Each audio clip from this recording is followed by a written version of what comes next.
The rain was coming down like bullets from heaven, each drop exploding against Nathan Parker's windshield with the fury of an October storm that had no mercy. He squinted through the glass, his wipers working overtime, as he navigated the sharp curves of Old Mill Road, a forgotten stretch of asphalt that cut through abandoned farmland and towns that time had left to die. This wasn't supposed to be his route home.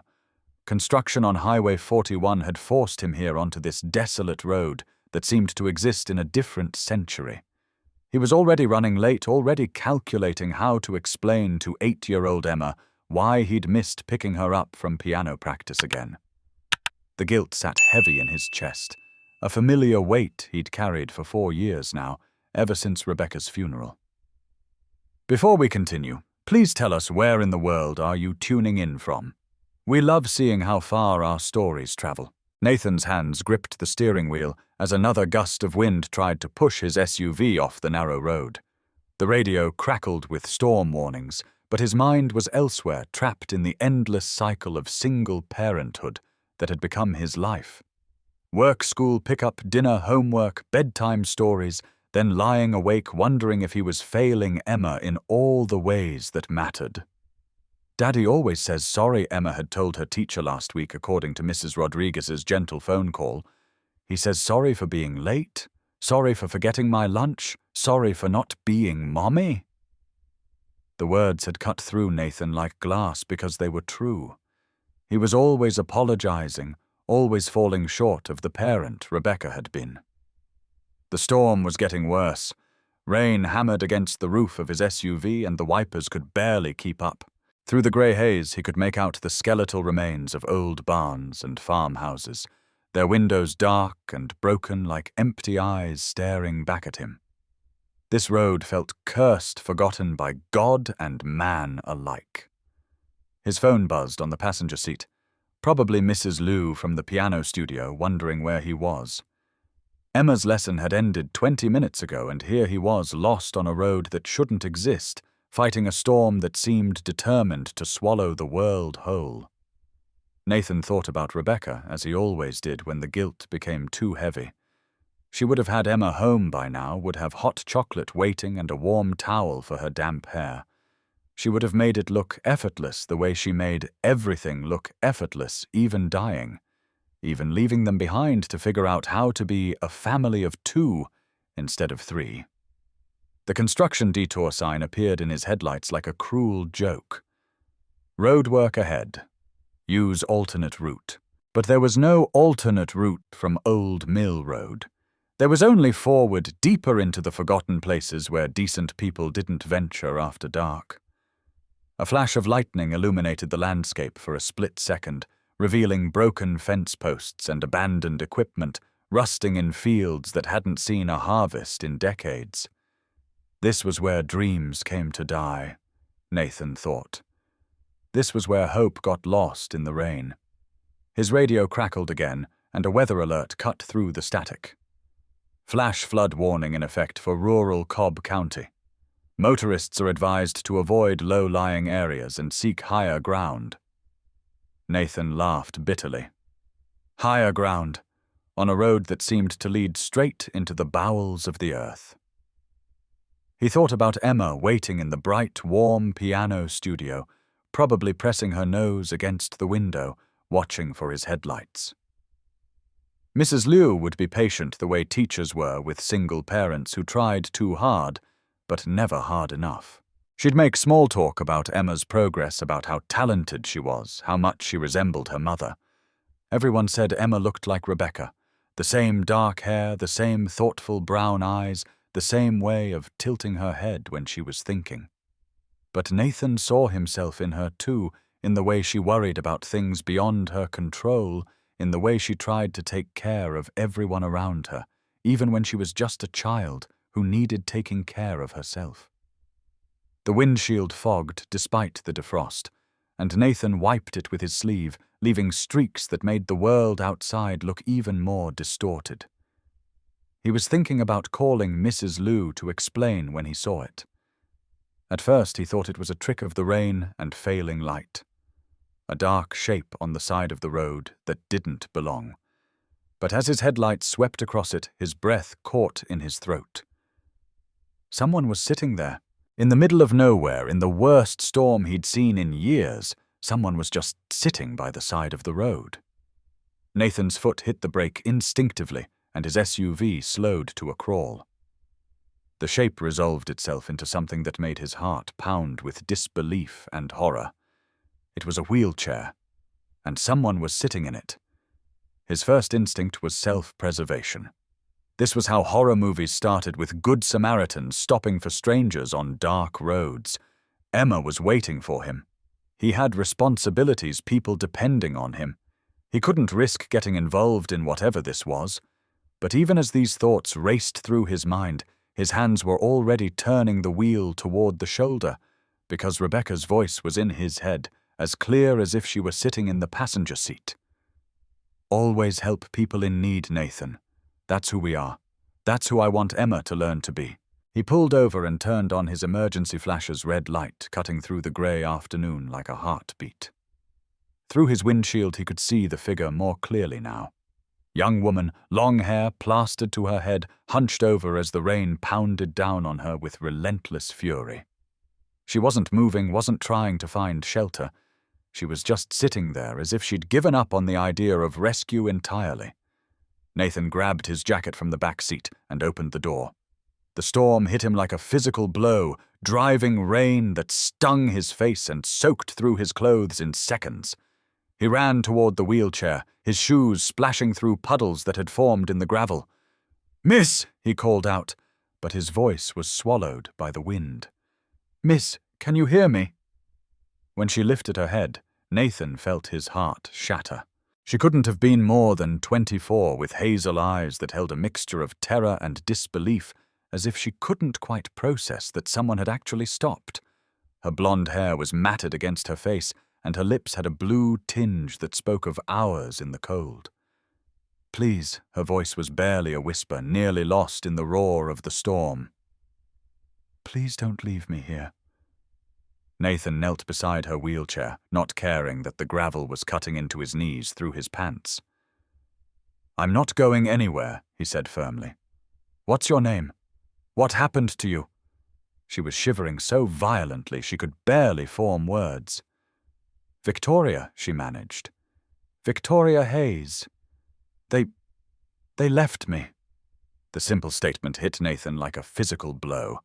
Someone had left this young woman, this vulnerable person, alone in a wheelchair on a deserted road in the worst storm in months. The cruelty of it, the calculated evil of it, made his hands clench into fists. "Who left you?" he asked, but Victoria just shook her head, fresh tears mixing with the rain on her cheeks. She was beyond words now, beyond explanation. She needed warmth, safety, medical attention. Nathan didn't waste time with more questions. The priority was getting her out of this storm before hypothermia set in.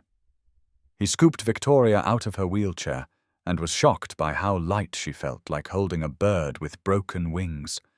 She didn't protest, just clung to his jacket with trembling fingers as he carried her to his SUV. He settled her in the back seat, then went back for the wheelchair. It was a good one, expensive, the kind that spoke of someone who'd invested in independence and mobility. But even the best wheelchair was no match for 4 hours of Georgia rain. Nathan collapsed it with fumbling hands and shoved it into his trunk, his mind already racing ahead to what came next. Inside the car, with the heat blasting and the rain finally shut out, Nathan handed Victoria the coffee thermos he kept for long drives. She wrapped both hands around it, like it was a lifeline, her whole body still shaking despite the warmth. "We need to get you to a hospital," Nathan said, already reaching for his phone. "No." The force of her response made him freeze. "Please, no hospital. They'll find me there. They'll finish what they started." Nathan turned in his seat to look at her fully, and what he saw in her eyes made his blood run cold. This wasn't paranoia or confusion. This was pure, rational fear. Someone had tried to kill this young woman, and she believed they'd try again. "Victoria," he said gently, "who will find you? Who did this to you?" Her eyes met his, and in them he saw a depth of betrayal and hurt that reminded him of his own reflection in the days after Rebecca's funeral. "My stepmother," she whispered. "My stepbrother. They did this. They left me here to die." The words hung in the air between them, so outrageous that for a moment Nathan wondered if he'd heard correctly. But the look on Victoria's face told him everything he needed to know. She was telling the truth, and the truth was more horrifying than any fiction. Nathan made a decision that would later seem either incredibly foolish or divinely inspired. "Okay," he said quietly. "No hospital. But you need to get warm, and you need to tell me everything." He pulled back onto Old Mill Road, his mind already rearranging his evening. Emma's piano teacher lived 2 blocks from their house. He'd call, explain he was running late, ask her to drop Emma off. His neighbor, Mrs. Chen, would be home. She was a retired nurse, someone he trusted implicitly with his daughter's safety. As he drove, Victoria spoke in fits and starts, her voice gaining strength as warmth slowly returned to her body. "I've been out there for 4 hours," she said, staring at her hands. 4 hours in the rain. I screamed until I couldn't anymore. I really thought this was it, that I'd die out there and no one would ever know what they did. "How did you end up on this road?" Nathan asked, keeping his voice gentle, even as rage simmered beneath his calm exterior. "They told me we were going on a family trip." Victoria's laugh was hollow broken. "To help us grieve together. We were supposed to be heading to a spa retreat in the mountains, but they kept taking turns I didn't recognize. And then we were here on this empty road, and Ryan said he needed to check the engine." She paused, her breathing shaky. "Margaret?" "My stepmother suggested I get some fresh air. Said the view was beautiful from this spot. They helped me into my wheelchair, positioned me just right, and then they got back in the car." Nathan's knuckles went white on the steering wheel. "And they just drove away." Victoria continued, her voice cracking. "Ryan looked back once right at me. I called out thinking maybe they'd forgotten, maybe this was some kind of mistake, but he just stared at me for a second, and then they drove off." Victoria's voice broke completely. I watched their taillights disappear, and I knew they were really going to let me die out here. Nathan felt a familiar fury building in his chest, the same protective rage he'd felt when Emma came home from school crying because kids had made fun of her for not having a mother. But this was worse. This was calculated, premeditated cruelty against someone who should have been protected and loved. "How long ago did your father die?" Nathan asked quietly. Victoria's head snapped up. "How did you said grieve together. And you mentioned a stepmother. I'm guessing something changed recently that made them do this." For a moment, Victoria just stared at him with a mixture of surprise and something that might have been hope. Then she nodded slowly. 3 weeks ago, my father had a massive stroke. He was gone before the ambulance even arrived. "I'm sorry," Nathan said, and meant it. He knew that particular pain all too well. His own wife had died from complications during what should have been routine surgery. One day she was there laughing at breakfast, kissing Emma goodbye. The next, she was gone. "Thank you," Victoria whispered. "He was everything to me, especially after my accident." "Your accident?" "Horseback riding. I was 15. One moment I was jumping a fence, the next I was on the ground, unable to feel my legs. I've been paralyzed from the waist down ever since." The pieces were starting to come together in Nathan's mind, forming a picture that made his stomach turn. A vulnerable young woman dependent on others for care, suddenly inheriting something valuable enough to kill for. "Your father took care of you," he said. Victoria nodded, fresh tears flowing. "He never made me feel like a burden. Not once. When he remarried, I thought Margaret would be good for him. She seemed so kind, so understanding. Her son Ryan was 26, charming, always asking how I was doing. Her face twisted with pain and anger, but it was all an act. I didn't see it at first. The little comments only came when Dad wasn't around. Questions about how much my care cost, suggestions that maybe I'd be happier in a facility with people who could help me properly. I told myself I was being paranoid, too sensitive. Nathan pulled into his driveway, a modest two-story colonial in a quiet neighborhood. Through the rain, he could see Mrs. Chen's lights on next door. What changed 3 weeks ago, he asked, though he suspected he already knew the answer. Victoria's smile was bitter. I found out why they stayed, why they played nice all these years. My father's will was read 2 days after the funeral. He'd updated it 6 months ago, and I didn't even know. She met Nathan's eyes. He left almost everything to me. The house, his investment portfolio, his classic car collection. Margaret and Ryan each got $50,000. The rest, over $2 million, came to me with detailed instructions for my ongoing care. $2 million.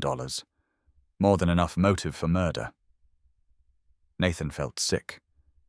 They hid it well, Victoria continued. Said we should take a trip, just the 3 of us, to heal as a family. I actually believed them. I thought they were trying to help me through my grief. She looked at Nathan, her eyes shining with tears. How stupid could I be? You're not stupid, Nathan said firmly. You trusted people who were supposed to be family. That's not stupid, Victoria. That's human. Nathan got out and came around to Victoria's door. The rain had softened to a steady drizzle, but the October air was sharp and cold. Mrs. Chen was already coming down her porch steps, umbrella in hand, her round face creased with concern. Nathan! What's happened? She called out in her slight accent, the remnant of a childhood in Taiwan that still colored her English after 40 years in Georgia. I need your help, Elena, Nathan said, using her first name as he lifted Victoria from the car. This is Victoria. She's in trouble and she needs somewhere safe.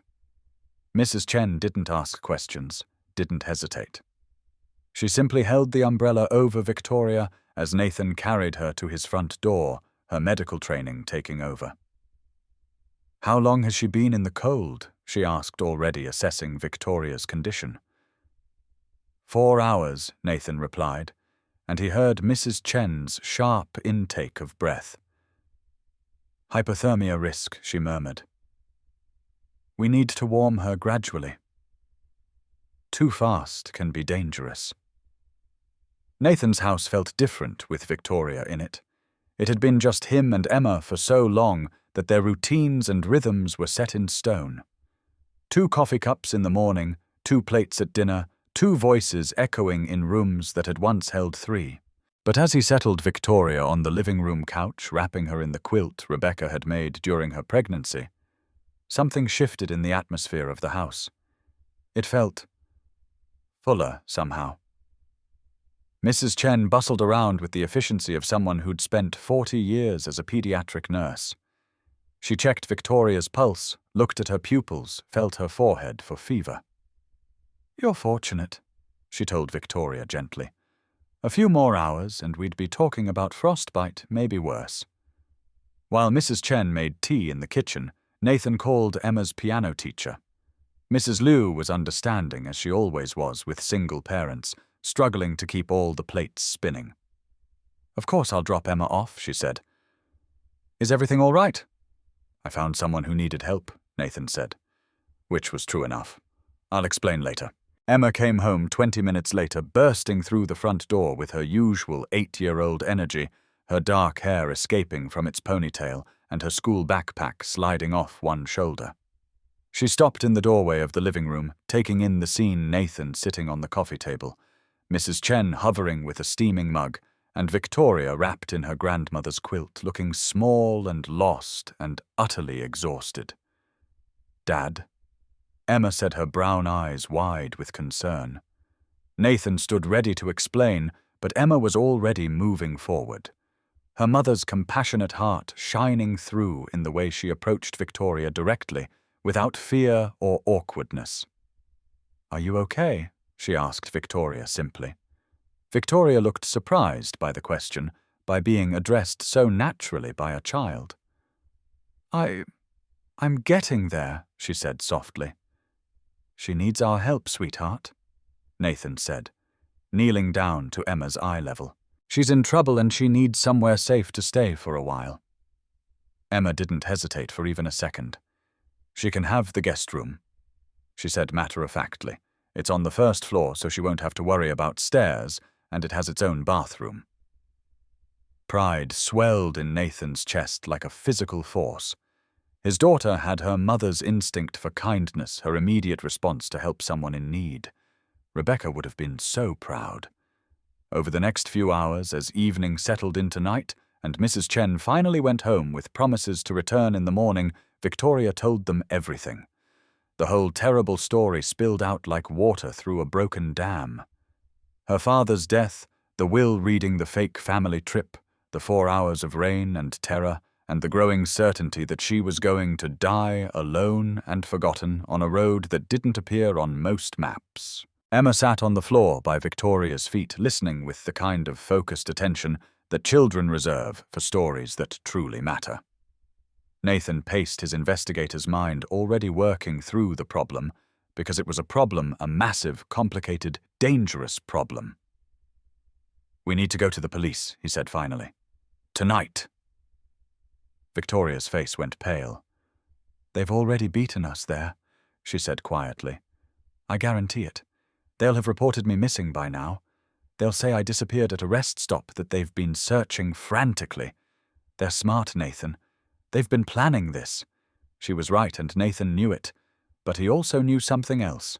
Something that his 15 years as an insurance investigator had taught him about human nature and the lies people tell when they think they're smarter than everyone else. "I spent 15 years finding the truth when people were lying," he said, stopping his pacing to look directly at Victoria. "I know how to investigate fraud, how to track down inconsistencies, how to find the evidence that liars always leave behind. And more importantly, I know that liars always make mistakes. Always." Victoria looked up at him, and for the first time since he'd found her in the rain, he saw something other than fear and despair in her eyes. He saw hope, fragile and tentative, but real. "You really think we can prove what they did?" she asked. "I know we can," Nathan said with a certainty that surprised even him. "But we have to be smart about this. We have to be strategic." As he said the words, Nathan felt something he hadn't experienced in years. Purpose. For the first time since Rebecca's death, he had a mission that mattered, a wrong that needed to be righted, a vulnerable person who needed his protection. He looked at Victoria, at this young woman who'd been betrayed by the people who should have loved her most, and he made a silent promise. They weren't going to get away with this, not on his watch. The next morning dawned clear and bright, the storm having moved on to terrorize other parts of Georgia. Nathan woke before his alarm, as he had every day since Rebecca's death, to the sound of silence where there used to be soft breathing beside him. But this morning was different. This morning there were quiet sounds coming from the kitchen, the whisper of wheelchair wheels on hardwood, the gentle clink of china, the low murmur of voices. He found Mrs. Chen and Victoria at the kitchen table, sharing tea and what looked like a very serious conversation. Emma was still asleep upstairs, exhausted by the emotional upheaval of the previous evening, but these two women had found each other in the early morning hours like kindred spirits recognizing their own. "Good morning," Nathan said softly, not wanting to interrupt whatever healing was happening between them. Victoria looked up, and Nathan was struck by how much better she looked with a full night's sleep and warm clothes. Mrs. Chen had loaned her a soft pink sweater that brought out the color in her cheeks, and her blonde hair was pulled back in a simple ponytail. She looked young and vulnerable and heartbreakingly beautiful. "Thank you," Victoria said, her voice stronger than it had been the night before. "For everything. For stopping, for bringing me here, for believing me." Of course I believed you, Nathan said, pouring himself coffee from the pot Mrs. Chen had made. Why wouldn't I? Victoria's laugh was soft but edged with old pain. Because it sounds crazy. Rich stepfamily tries to murder disabled stepdaughter for inheritance money. It's like something out of a bad movie. Bad movies are usually based on true stories. Nathan said grimly. And I've seen enough insurance fraud cases to know that families will do terrible things for money. Mrs. Chen patted Victoria's hand. I've been a nurse for 40 years, she said. I've seen what people do to each other, especially to those who can't protect themselves. Your story isn't crazy, dear. It's heartbreaking, but it's not crazy. After Mrs. Chen left to run her morning errands and Emma got ready for school, Nathan and Victoria sat down to go through everything methodically. Nathan pulled out a legal pad and started taking notes, his investigator training kicking into high gear. Tell me about your relationship with your father, he said. Everything. From the beginning. Victoria closed her eyes, and when she spoke, her voice was thick with grief.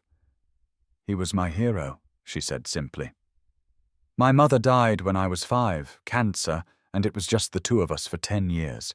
He never remarried, never even dated seriously. He said I was enough family for him. She opened her eyes, focusing on some middle distance, as if she could see into the past. I was a competitive horseback rider. That was my life, my future. I was good enough to compete nationally, maybe even internationally. Dad never missed a competition. He'd drive hours to watch me ride for 2 minutes in the ring. What happened with the accident? I was 15 jumping a 4-foot fence during practice. Something spooked my horse a piece of plastic blowing across the arena, and she refused at the last second. I went over her head and landed wrong. Victoria's hands clenched in her lap.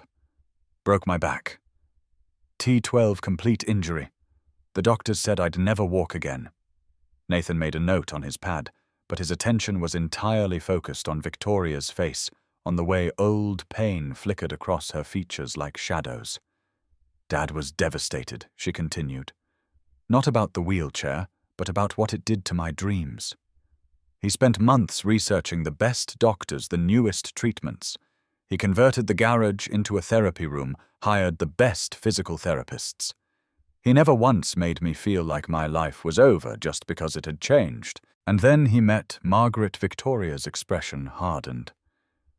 When I was 18, she was a widow with a son Ryan's age. She seemed perfect for him, kind, understanding, interested in his work.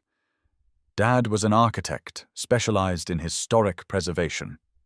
Margaret would come to his project sites, ask intelligent questions, make him laugh again. Nathan heard the but coming before Victoria said it. But she was different when Dad wasn't around.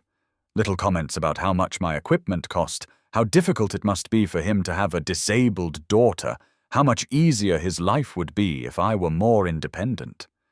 Ryan was worse. He'd make jokes about my wheelchair, call me Wheels when Dad couldn't hear.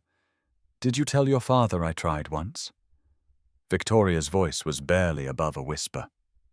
Dad got so upset, said he couldn't believe I'd make up stories about people who were trying to love me, who were trying to become family. He'd never spoken to me like that before. Never. So I stopped complaining. I learned to smile and pretend everything was fine. Nathan felt a familiar surge of protective anger. He'd seen this pattern before, vulnerable people, being gaslit by those who were supposed to care for them, their reality questioned until they stopped trusting their own perceptions. What changed after your father's death? Everything and nothing, Victoria said bitterly. The mask came off, but slowly. At the funeral, Margaret made comments about how expensive it would be to maintain the house, how maybe I should think about selling it and moving somewhere more appropriate for my needs.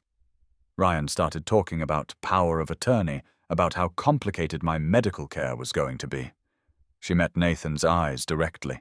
They were positioning themselves to take control of my life, and I didn't even see it happening. I was so lost in grief, so grateful to have any family at all that I would have signed anything they put in front of me. But then the will was read. 2 days after the funeral. Dad's lawyer, Mr. Harrison, had been trying to reach me for months. Apparently, Dad had updated his will 6 months before he died. Completely rewrote it. Victoria's smile was sad and proud at the same time. He left detailed instructions for my care money, specifically set aside for medical expenses, adaptive equipment, a monthly allowance that would let me live comfortably for the rest of my life. He thought of everything. Nathan made more notes, his mind already working through the legal implications. And Margaret and Ryan got what, $50,000 each. The lawyer said Dad felt that was generous, considering they'd only been family for 6 years. Victoria laughed, but there was no humor in it. The look on Margaret's face when Mr. Harrison read those numbers. I should have known then. I should have seen what was coming. What happened after the reading? That's when the grief trip was proposed. Margaret said we needed time away from the house, away from memories to figure out how to move forward as a family. She'd found this lovely spa retreat in the North Georgia mountains very peaceful, very healing. She'd booked us a suite for a week. Victoria's hands were trembling now, and Nathan reached across the table to cover them with his own. Her skin was cold, and he could feel the fine tremor of remembered fear. I was so grateful, she whispered. So stupidly, pathetically grateful that they wanted to include me to help me heal. I packed my best clothes, my favorite books. I was actually excited about the trip. When did you realize something was wrong? Not until it was too late. We were supposed to leave at 9 in the morning, drive up through the mountains, stop for lunch in Helen. Arrive at the spa by late afternoon. But Ryan kept taking wrong turns, kept saying his GPS was acting up. By noon, we were on back roads I didn't recognize.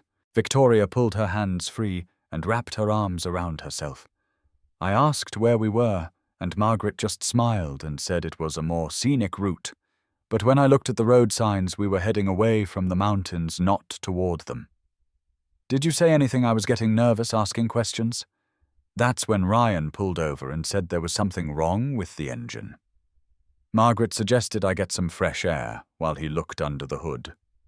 Said the view was beautiful, that I should take a moment to center myself. Nathan could see where this was heading, and his hands clenched into fists under the table. They helped me into my wheelchair, positioned me just right by the side of the road. I was looking around trying to figure out where we were when I heard the car doors slam. By the time I turned around, they were already driving away. Victoria's voice broke. I called out to them. I thought it was a mistake, that they'd forgotten me somehow. But Ryan looked right at me through the back window. His face was cold, empty, like I wasn't even human to him. The kitchen fell silent, except for the tick of the clock on the wall and the distant sound of Mrs. Chen returning from her errands. Nathan stared at his notes, trying to process the calculated cruelty of what Victoria had described. They drove off and left you there, he said finally. In the middle of nowhere. No cell phone coverage, no houses in sight, no traffic on that road for hours. They knew no one would find me before the storm hit. They knew I couldn't survive 4 hours in that weather. Victoria met his eyes. They planned it perfectly. Nathan stood up abruptly, needing to move, needing to do something with the rage that was building in his chest like pressure in a boiler. He walked to the window, looking out at Mrs. Chen's garden, where late roses still bloomed despite the October chill. "We're going to destroy them," he said quietly. Nathan, no. He turned back to face her, and Victoria was surprised by the intensity in his brown eyes. What they did to you, what they tried to do, it's not going to stand. We're going to expose them, prosecute them, make sure they never hurt anyone else. Victoria stared at him. You really mean it? I've never meant anything more in my life. That night, after Emma was asleep and Victoria had retreated to the guest room with a stack of books Mrs. Chen had brought over, Nathan sat on his back porch with a beer and tried to make sense of what he'd gotten himself into. 3 days ago, his biggest worry was whether Emma's Halloween costume would be ready in time for the school party. Now he was harboring a potential murder victim, and planning to take on what sounded like a sophisticated family conspiracy. Rebecca would have called him crazy. She also would have done exactly the same thing. "What do you think, Beck?" he said quietly to the darkness. "Did I do the right thing?" A cool breeze rustled the oak tree in his backyard, the same tree where he'd hung Emma's swing when she was 4, where he'd sat countless nights after Rebecca's funeral, trying to figure out how to be a father and mother both. The truth was, Nathan hadn't felt this alive in years. For 4 years he'd been going through the motions of living work, childcare, household management, all of it necessary, but none of it meaningful. He'd been a good father to Emma, a reliable employee, a decent neighbor, but he'd stopped being himself somewhere along the way. Finding Victoria had changed something in him, flipped a switch he'd thought was permanently broken. For the first time since Rebecca's death, he had a purpose beyond mere survival. He had someone to protect, a wrong to right, a mystery to solve, using skills he'd nearly forgotten he possessed. But doubt crept in during the dark hours before dawn. What if Victoria was lying? What if this whole story was an elaborate con designed to separate him from his money, his home, his daughter? He'd seen stranger things during his years investigating insurance fraud. The doubt felt like betrayal even as he thought it, but Nathan forced himself to examine Victoria's story objectively. Young disabled woman inherits millions from deceased father, claims stepfamily tried to kill her for the money. It was the kind of story that tabloids paid good money for, the kind of case that made lawyers rich and destroyed families. But then he remembered Victoria's eyes in the rain, the bone-deep terror and resignation he'd seen there. You couldn't fake that kind of fear, that particular combination of trauma and disbelief. And Mrs. Chen, who'd spent 40 years reading people's pain, believed Victoria completely. "Trust your instincts," Rebecca used to tell him. "Your gut is usually right, even when your brain is making excuses." His gut told him Victoria was telling the truth. His gut told him Margaret and Ryan Hayes were exactly the kind of predators who targeted vulnerable people for their own gain. His gut told him this was a fight worth having. The kitchen light was on when Nathan came back inside. He expected to find Mrs. Chen, who had a key and often came over early to start breakfast for Emma. Instead, he found Victoria sitting at the table with her hands wrapped around a mug of tea, staring out the window at the pre-dawn darkness. "Couldn't sleep?" he asked softly. Victoria jumped, then relaxed when she saw him. "Nightmares," she said simply. "I keep hearing the car doors slamming. Keep seeing Ryan's face in the back window." Nathan poured himself a cup of coffee from the pot she'd made. "That's normal. Trauma does that." "Have you had experience with trauma?" Nathan sat down across from her, noting how young she looked without makeup, how the pink sweater misses Chen had loaned her made her seem fragile and protected. Rebecca's death. The call from the hospital, the drive to get there, walking into that room and knowing she was already gone. Victoria reached across the table and touched his hand. "I'm sorry. How long were you married?" 12 years. We met in college, married right after graduation. Emma was our miracle baby." Rebecca had 3 miscarriages before her. Nathan's voice grew soft. "She was everything I wasn't: artistic, spontaneous, brave about emotional things. She taught me how to be a better person. She would have stopped for me too," Victoria said. In a heartbeat. "She would have brought you home, fed you, clothed you, and probably started planning legal action before you finished telling your story." Nathan smiled at the memory. Rebecca didn't tolerate injustice. What would she think about what we're about to do? Nathan considered the question seriously.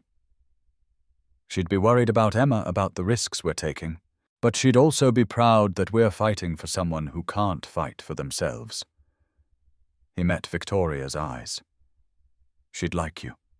You have her strength. I don't feel strong. Strength isn't about what you feel, Nathan said.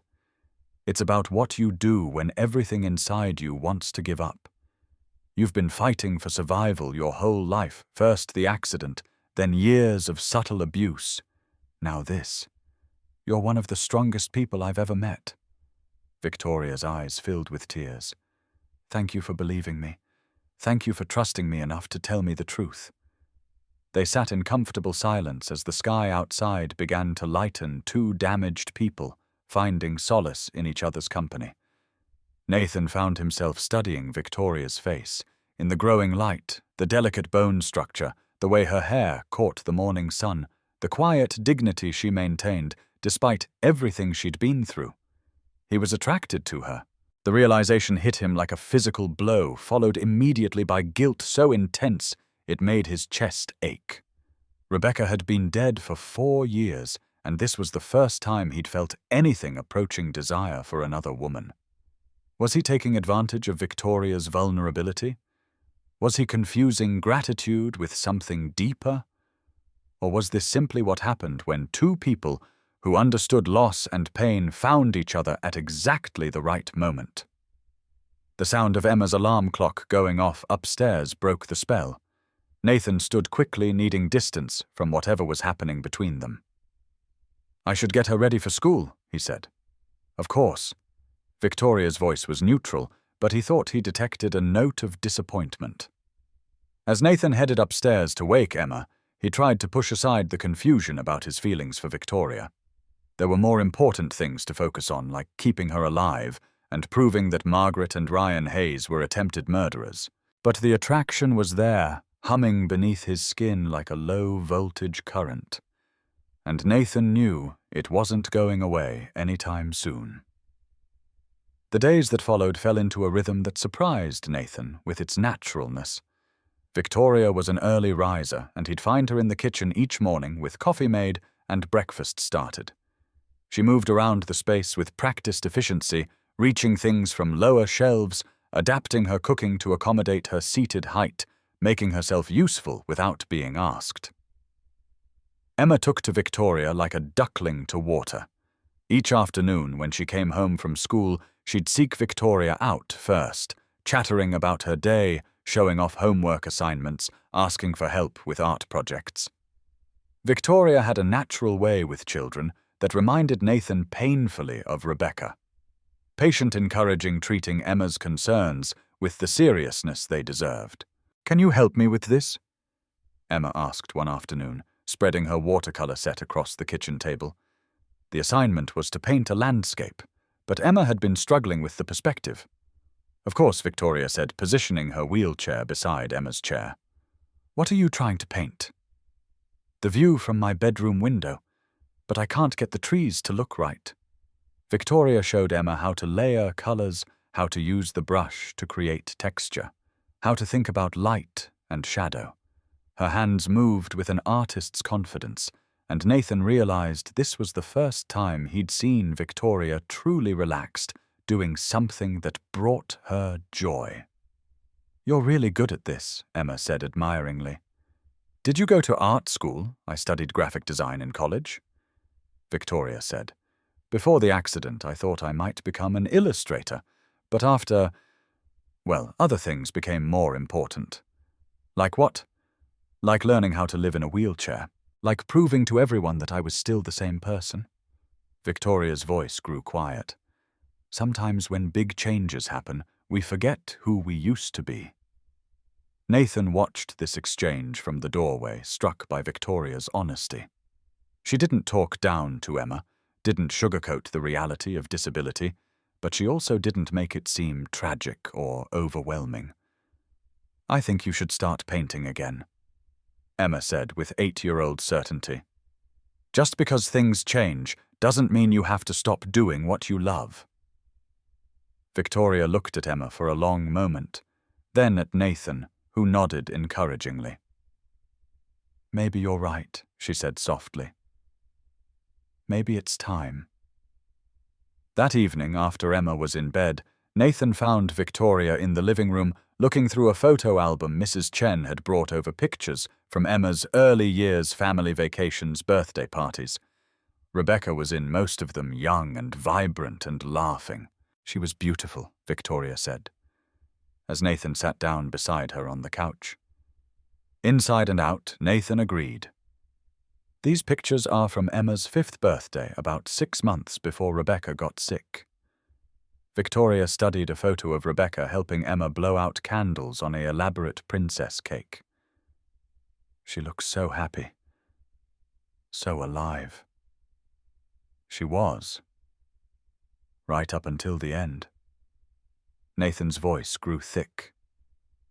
That was one of the hardest parts. She never got to say goodbye. The surgery was supposed to be routine. We went to bed the night before talking about vacation plans for the summer. Do you miss her terribly every day? But differently now. At first it was like missing a limb, this constant awareness that something essential was gone. Now it's more like missing a best friend who moved away. I know she's not coming back, but I still want to tell her. Things still catch myself saving up stories for her. Victoria closed the album and set it on the coffee table. Do you think she'd approve of me being here? The question hung between them, loaded with implications. Neither was quite ready to address directly. Nathan thought about it seriously, trying to imagine what Rebecca would make of this situation, of this woman. She'd be worried about the danger we might be walking into, he said finally. But she'd also be proud that we're helping someone who needs it. Rebecca believed that when you have the power to make someone's life better, you're obligated to do it, even at the cost of your own safety, especially then. Nathan met Victoria's eyes. She would have liked you. You have her courage. I don't feel courageous. Courage isn't the absence of fear, Nathan said, unconsciously echoing something Rebecca used to tell him. It's being afraid and doing the right thing anyway. You're here telling your story, preparing to face them in court. That takes incredible courage. Victoria's eyes filled with tears. I've been alone for so long. Even when Dad was alive after he married Margaret, I felt like I was walking on eggshells all the time. I'd forgotten what it felt like to be around people who actually wanted me there. We want you here, Nathan said simply. Both of us. For as long as you need to stay. The air between them charged with something neither was quite ready to name. Nathan found himself leaning closer, drawn by the scent of her shampoo, the soft curve of her mouth. Victoria's breath caught, and for a moment they hung on the edge of something that would change everything. Then the house settled with a loud crack, breaking the spell. They pulled apart, both flustered, both aware that they'd almost crossed a line that couldn't be uncrossed. I should check on Emma, Nathan said, standing quickly. Of course, Victoria said, her voice slightly breathless. I should get some sleep too. As Nathan headed upstairs, he could feel Victoria watching him go. The attraction between them was becoming impossible to ignore, but he wasn't sure if it was real or just two lonely people finding comfort in each other's company. Either way, he knew they were playing with fire. Nathan called David Morrison the next morning from his office downtown, leaving Victoria and Emma with Mrs. Chen, who had appointed herself their unofficial guardian. David had been his roommate at Georgia Tech, the kind of friend who'd stayed close even as their lives diverged into different directions. Insurance investigation to civil rights law, David said. When Nathan explained his transition. That's quite a change. Sometimes life forces you to reevaluate your priorities, Nathan said. Like when your best friend calls you with a case that sounds too crazy to be true. David listened without interruption as Nathan laid out Victoria's story. When he finished, there was a long pause on the other end of the line. You believe her? David asked finally. Completely. Elena Chen spent 40 years as a pediatric nurse. She can spot a lie from 50 feet away, and she believes Victoria too. Okay. But proving attempted murder based solely on victim testimony is going to be nearly impossible. They're going to claim she's mentally unstable, that she concocted this whole story to keep the inheritance for herself. Nathan had expected this response. What if I told you I used to investigate insurance fraud for 15 years, that I know how to find evidence when people think they've covered their tracks? I'd say you're either brilliant or crazy, and I'm hoping it's the former. David's voice grew more serious. Nathan, if you're right about this, we're talking about taking on a family that's already proven they're willing to commit murder. Are you prepared for how ugly this could get? They left a disabled woman to die in a storm, David. How much uglier can it get? Fair point. When do I meet her? They arranged to meet that afternoon at Nathan's house. David arrived promptly at 2 o'clock, carrying a briefcase and wearing the kind of serious expression that meant he was already thinking like a lawyer. Victoria was waiting in the living room, dressed in a simple blue dress that Mrs. Chen had retrieved from her apartment, along with some of her other belongings.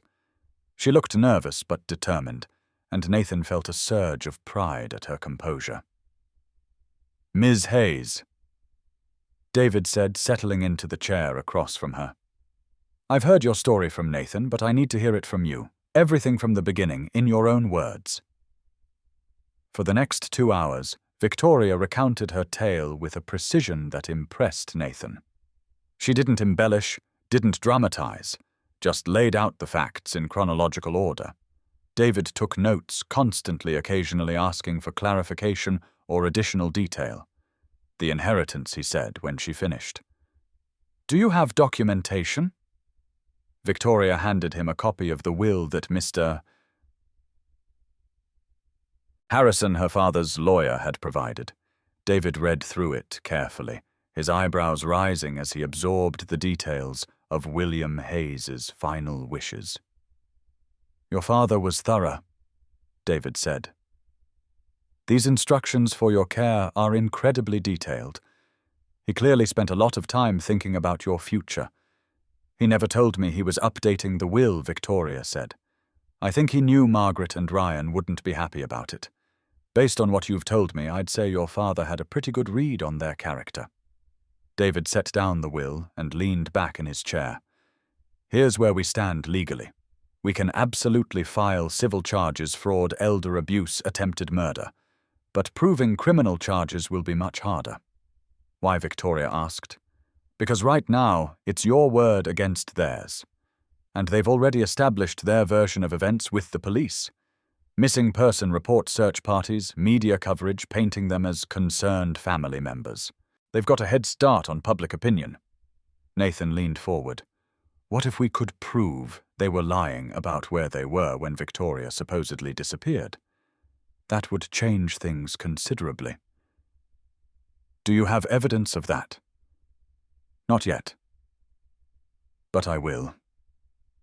David studied Nathan's face, recognizing the look of a man with a plan. What are you thinking? That people who commit elaborate crimes always think they're smarter than everyone else. And people who think they're smarter than everyone else make mistakes. After David left, promising to start preliminary legal paperwork, Nathan sat down at his computer and began the methodical process of investigation that had made him successful in insurance fraud cases.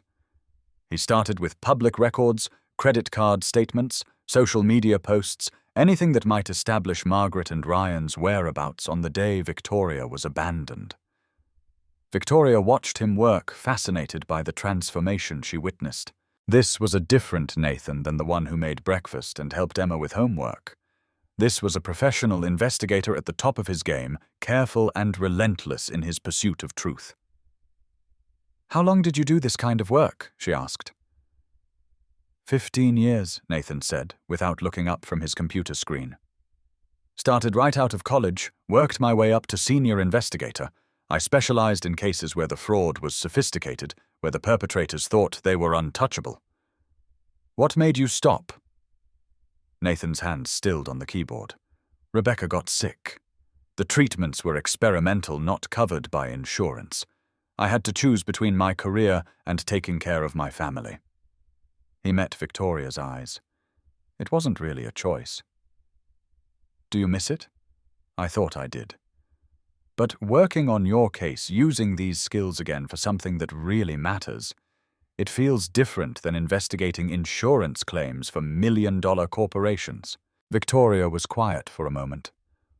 I'm sorry you had to give up something you loved. I didn't give it up, Nathan said, turning back to his computer. I just redirected it toward something more important. 3 hours later, Nathan found what he was looking for. A charge on Ryan Hayes's credit card from a gas station on Old Mill Road, time-stamped at 3:47 p.m. on the day Victoria was abandoned. According to the missing person report they'd filed, Margaret and Ryan claimed to have been at a rest stop 50 miles away, at that exact time frantically searching for Victoria. Nathan stared at the screen, his heart racing with the thrill of discovery. There it was, the first crack in their perfect story, the mistake that would bring their whole elaborate lie tumbling down. "Victoria," he called out.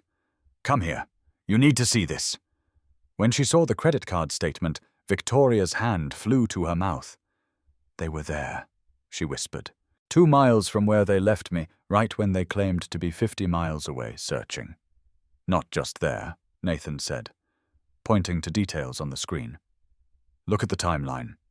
They gassed up at 3:47, which means they'd already driven away from where they left you and were heading back toward Atlanta. This proves they had no intention of coming back for you." Victoria stared at the evidence tears streaming down her face.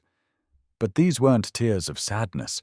They were tears of validation, of relief, of the overwhelming gratitude that comes when someone finally believes you enough to fight for you. "We have them," she said. "We have the beginning," Nathan corrected. "Now we build the rest of the case." Emma had been watching the adults in her house with the keen perception that children develop when their worlds have been unstable. She'd learned to read Nathan's moods, to sense when he was struggling with loneliness or guilt, to provide comfort in her own 8-year-old way. Now she was applying those same skills to understanding Victoria and the growing complexity of their household dynamics.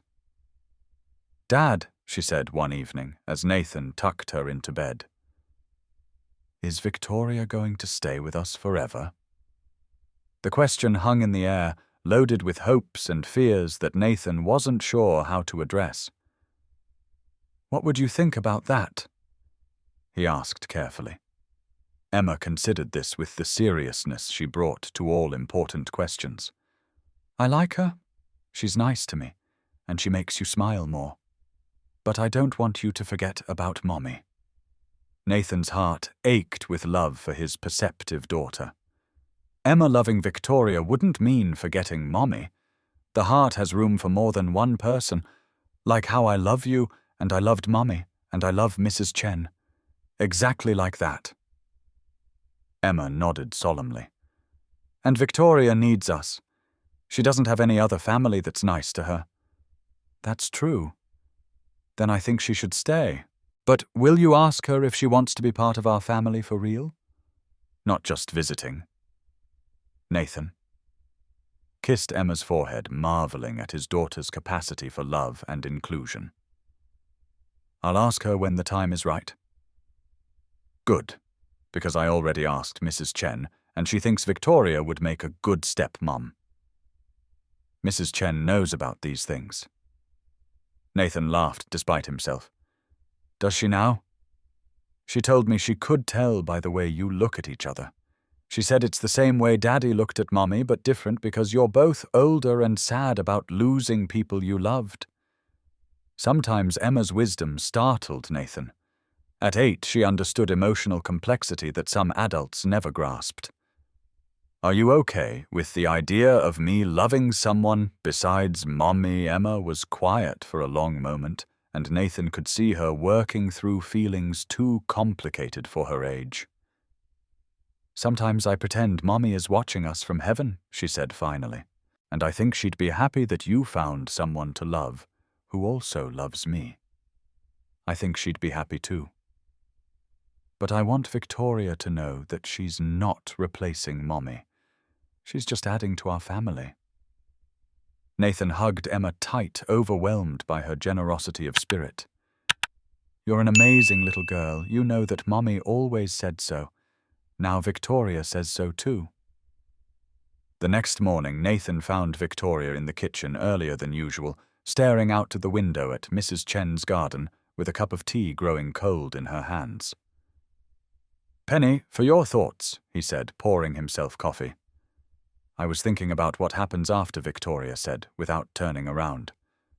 "After the trial, after Margaret and Ryan are hopefully in prison." "What happens to me then?" Nathan felt a flutter of panic. "What do you mean?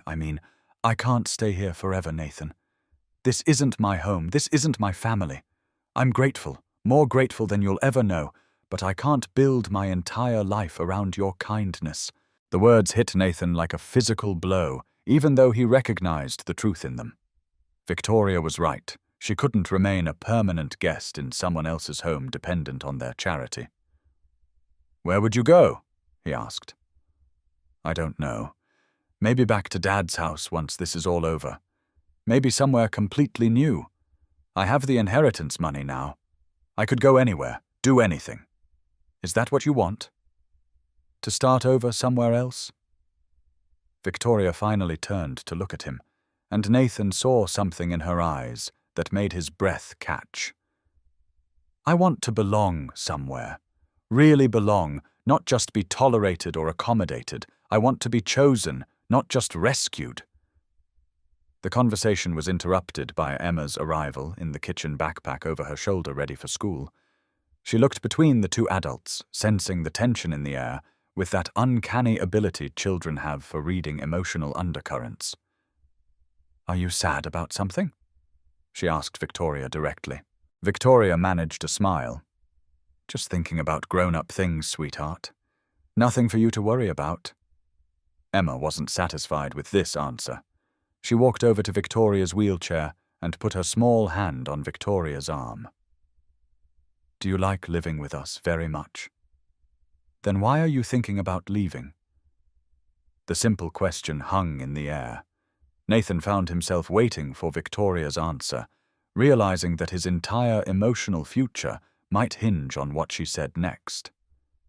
Because sometimes people can't stay where they want to stay. Why not? The simple question hung in the air.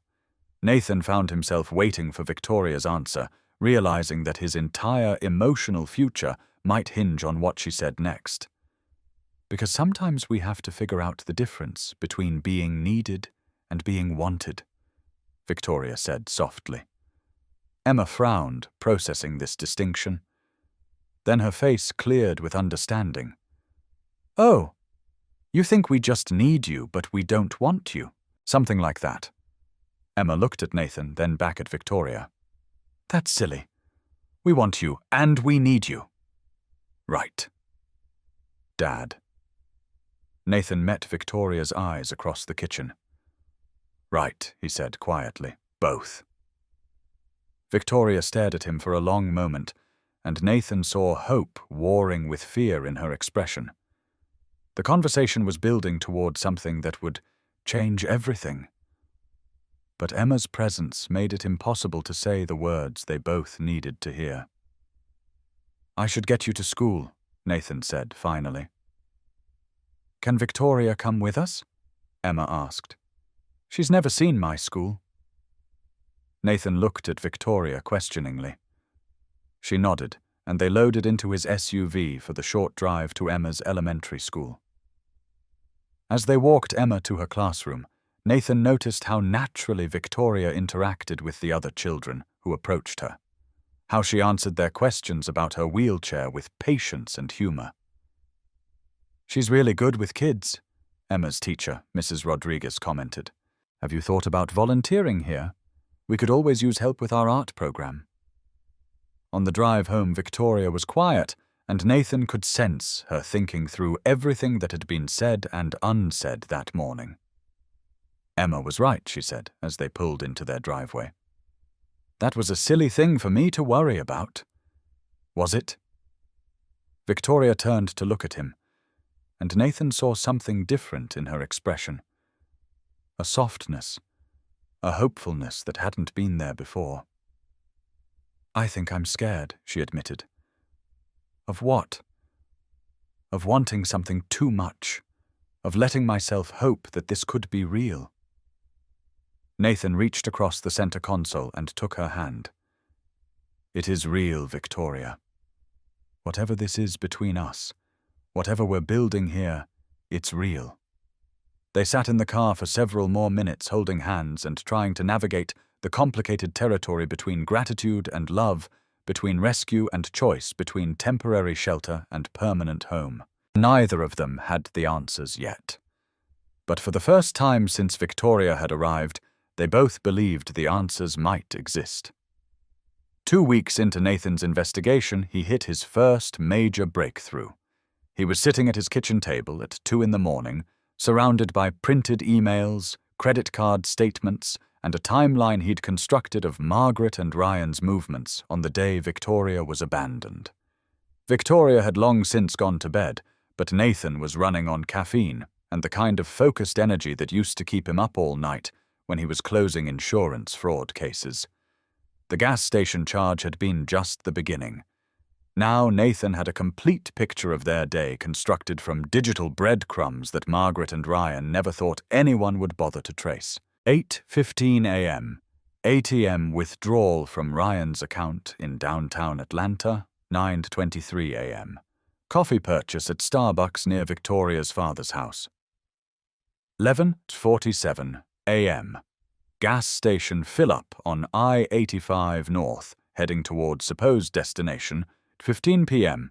U-turn evident from traffic. Camera footage Nathan had requested through David. 47 p.m. Gas station on Old Mill Road, the smoking gun. 4:23. Fast food purchase back in Atlanta. 5:30 p.m. Both phones pinging cell towers near a shopping mall establishing their alibi location. They had driven Victoria to Old Mill Road, abandoned her driven away, and then spent the afternoon creating a false trail of evidence while she sat in the rain believing she was going to die. Nathan picked up his phone and called David, despite the late hour. "This better be good?" David's sleepy voice answered. "It's better than good. I've got them dead to rights." Nathan walked David through the timeline, explaining how each piece of evidence contradicted the story Margaret and Ryan had told police. "Jesus," David said, fully awake now. "This is airtight. We can request the security footage from that gas station, get the traffic camera footage showing them turning around, subpoena their phone records to prove they were lying about the timeline." "That's not all," Nathan said. "I've been talking to neighbors from Victoria's father's neighborhood. 3 different people remember hearing Margaret complain about Victoria's medical expenses in the weeks after the funeral.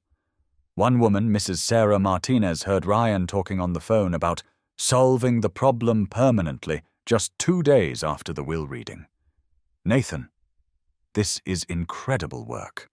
With this evidence, we can not only file civil charges but push for criminal prosecution. How soon can we move?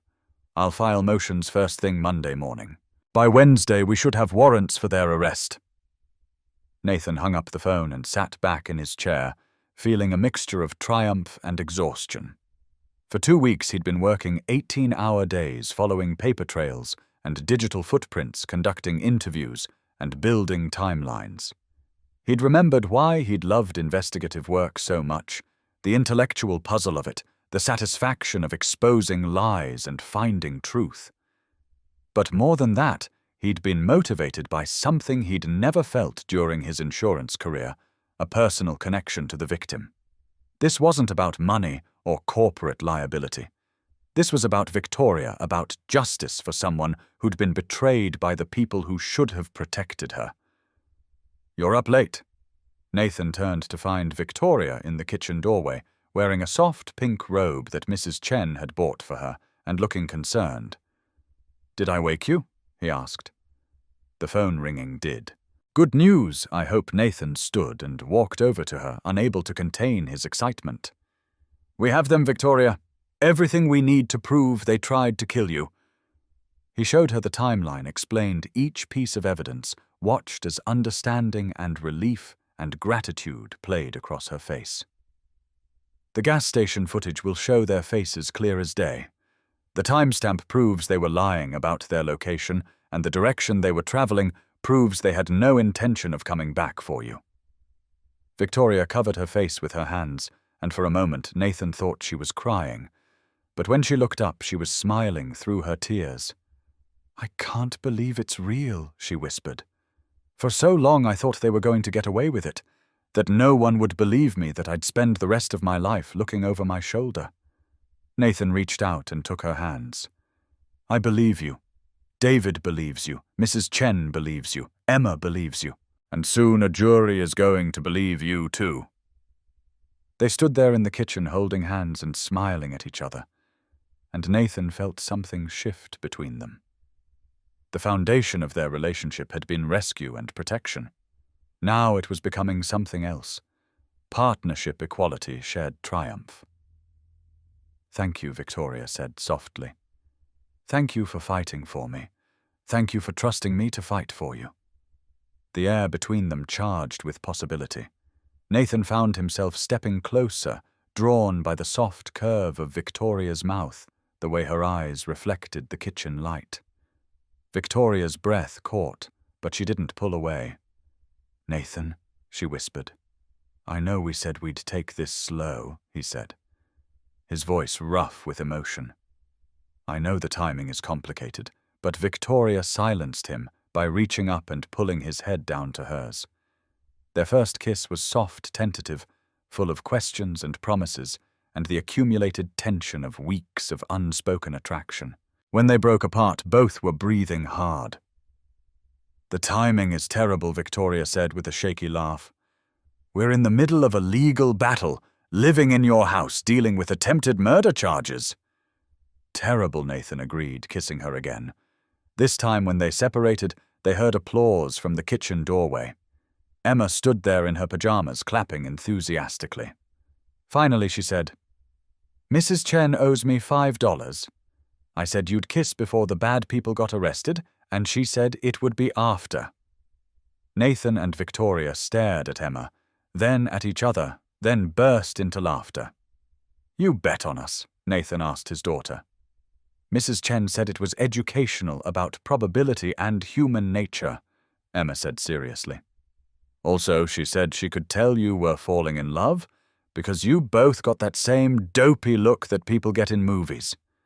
Dopey Victoria asked, raising an eyebrow. "Happy dopey, not stupid." "Dopey," Emma clarified. "Can I have some milk?" All this romance made me thirsty.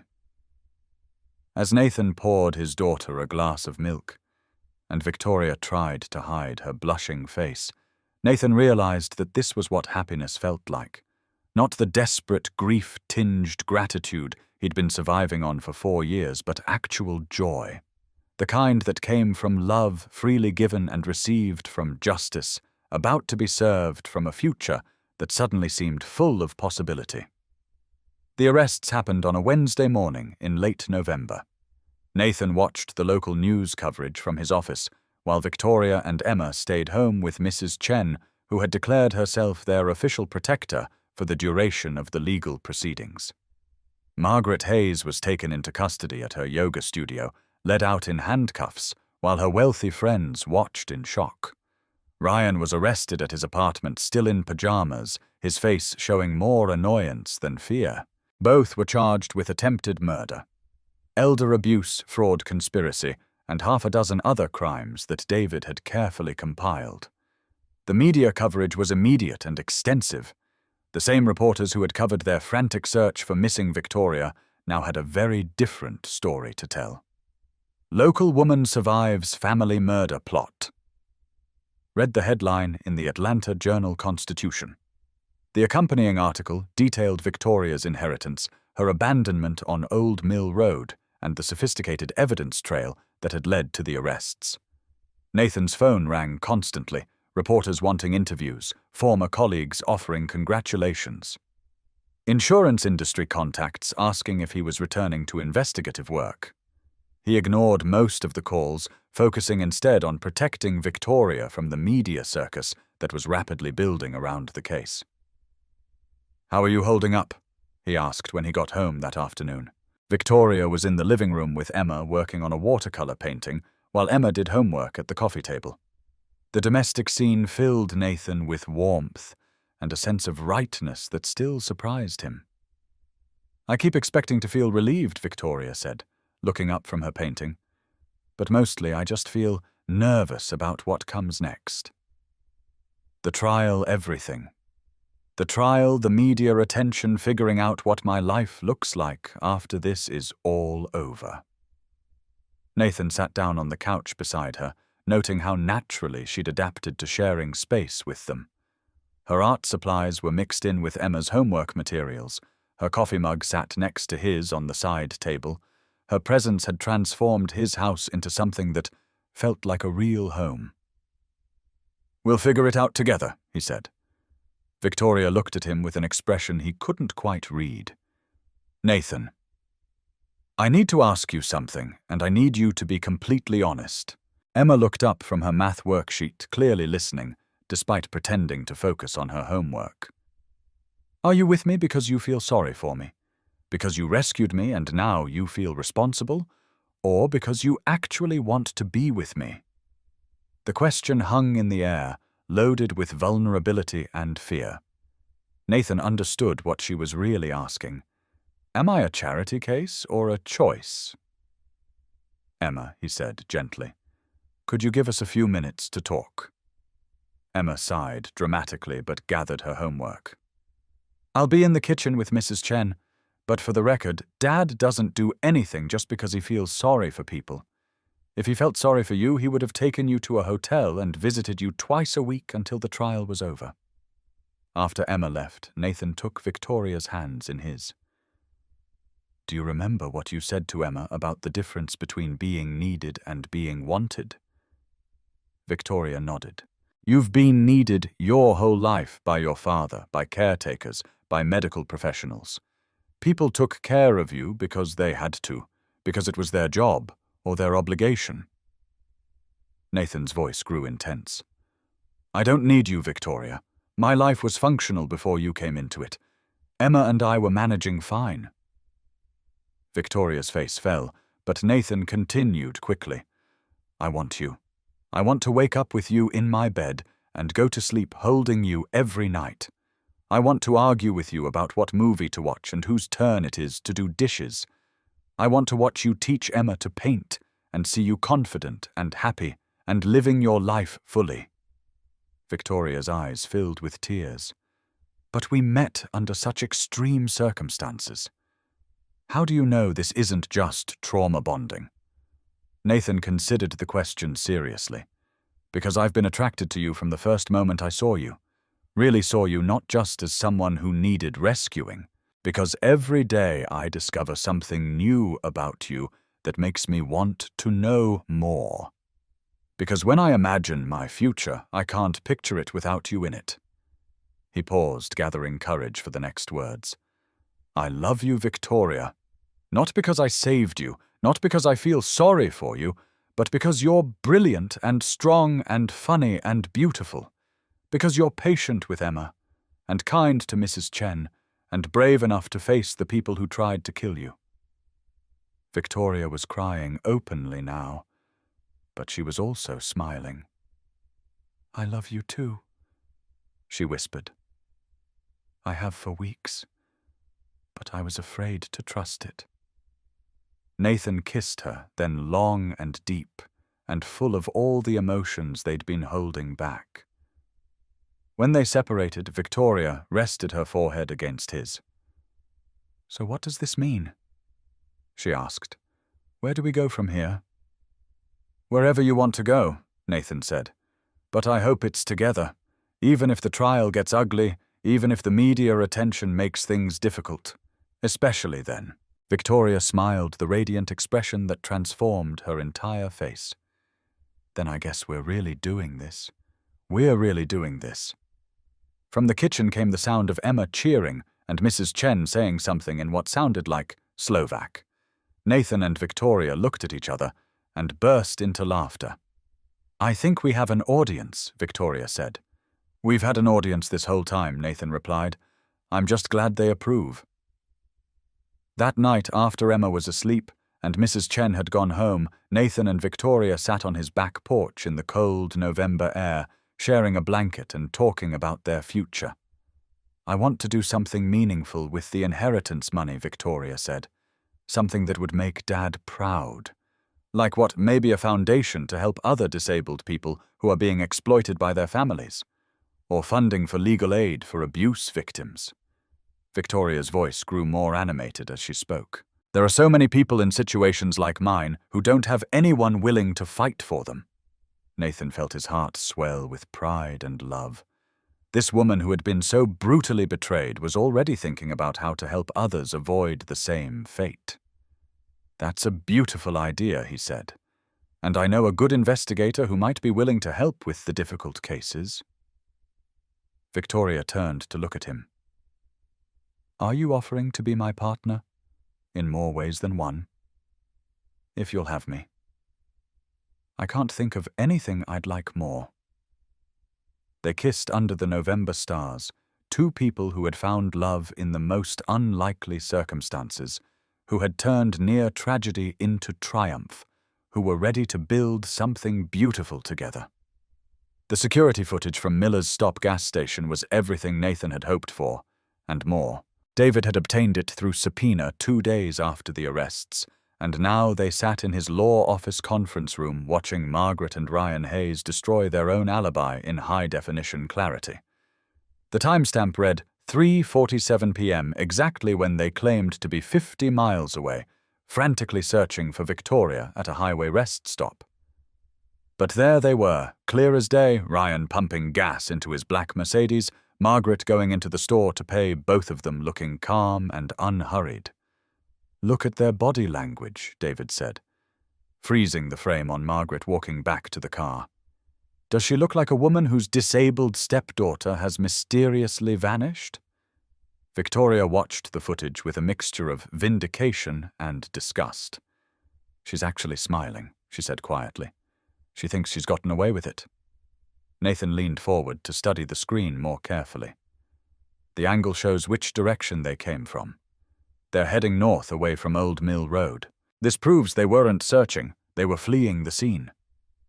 "Gets better," David said, fast-forwarding to show Ryan's face clearly visible through the windshield as he waited for Margaret to return. Facial recognition software can confirm identity if needed, though I think their own lawyers would have trouble arguing this isn't them. The footage was devastating, but it was only one piece of a much larger puzzle that Nathan had assembled over weeks of methodical investigation. The traffic camera on I-85 that showed Ryan making an illegal U-turn. The cell phone tower data that tracked their movements throughout the day.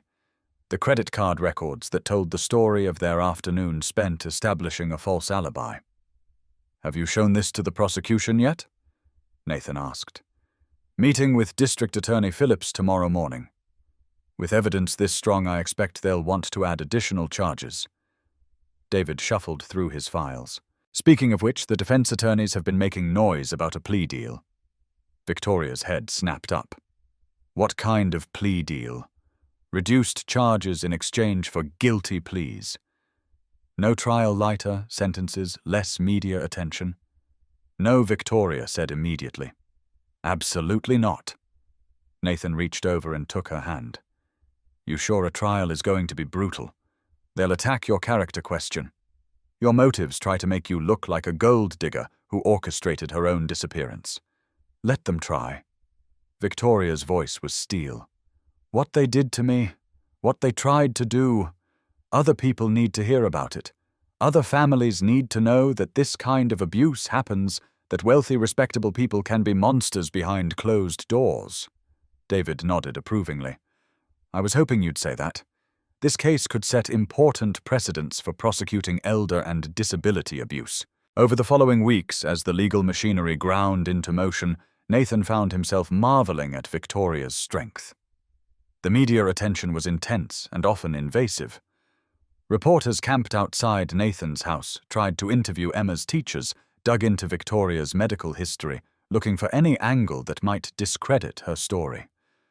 Margaret and Ryan's expensive defense team launched a coordinated attack on Victoria's credibility. They suggested she was mentally unstable, that her disability had made her paranoid and delusional, that she'd concocted the entire story to frame innocent family members who had genuinely been trying to help her. "Listen to this," Nathan said one evening, reading from a newspaper interview with Margaret's lawyer. "My client is devastated by these false accusations. She loved Victoria like her own daughter and is heartbroken that grief and medication may have caused Victoria to construct this elaborate fantasy." Fantasy. Victoria's voice was dangerous. "I'll show them a fantasy." Emma looked up from her homework. "What's a fantasy?" "Something that isn't real." Nathan explained. "The bad people are saying Victoria made up the story about them leaving her in the rain." Emma's face scrunched up in outrage. "But we have pictures of them at the gas station. How can they say it's not real when we have pictures?" "Because they're hoping people won't pay attention to the pictures," Victoria said. "They're hoping people will just believe what they say instead of looking at the evidence."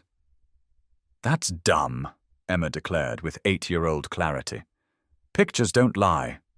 People lie." Nathan and Victoria exchanged a look over Emma's head. Sometimes his daughter's simple wisdom cut straight to the heart of complex issues. The trial was scheduled for early February, giving the prosecution time to build their case and the defense time to prepare their strategy. Nathan spent his days continuing to investigate, tracking down every lead, every witness, every piece of evidence that might strengthen Victoria's position. He interviewed the staff at Miller's Stop, confirmed that the security system was functioning properly on the day in question.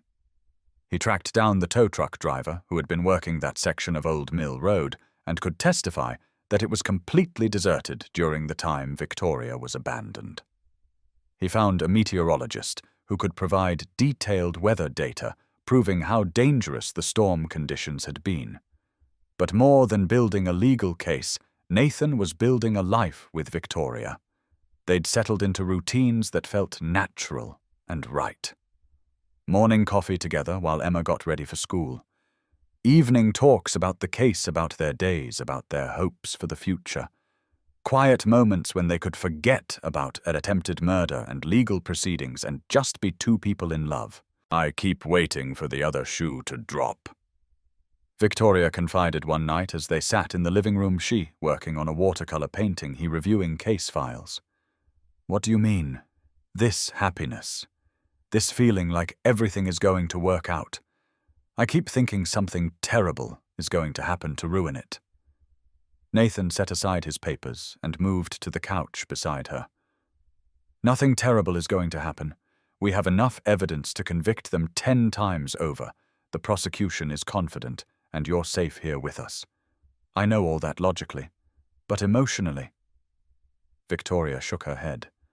"I've never had anything this good in my life. It's hard to believe it's real."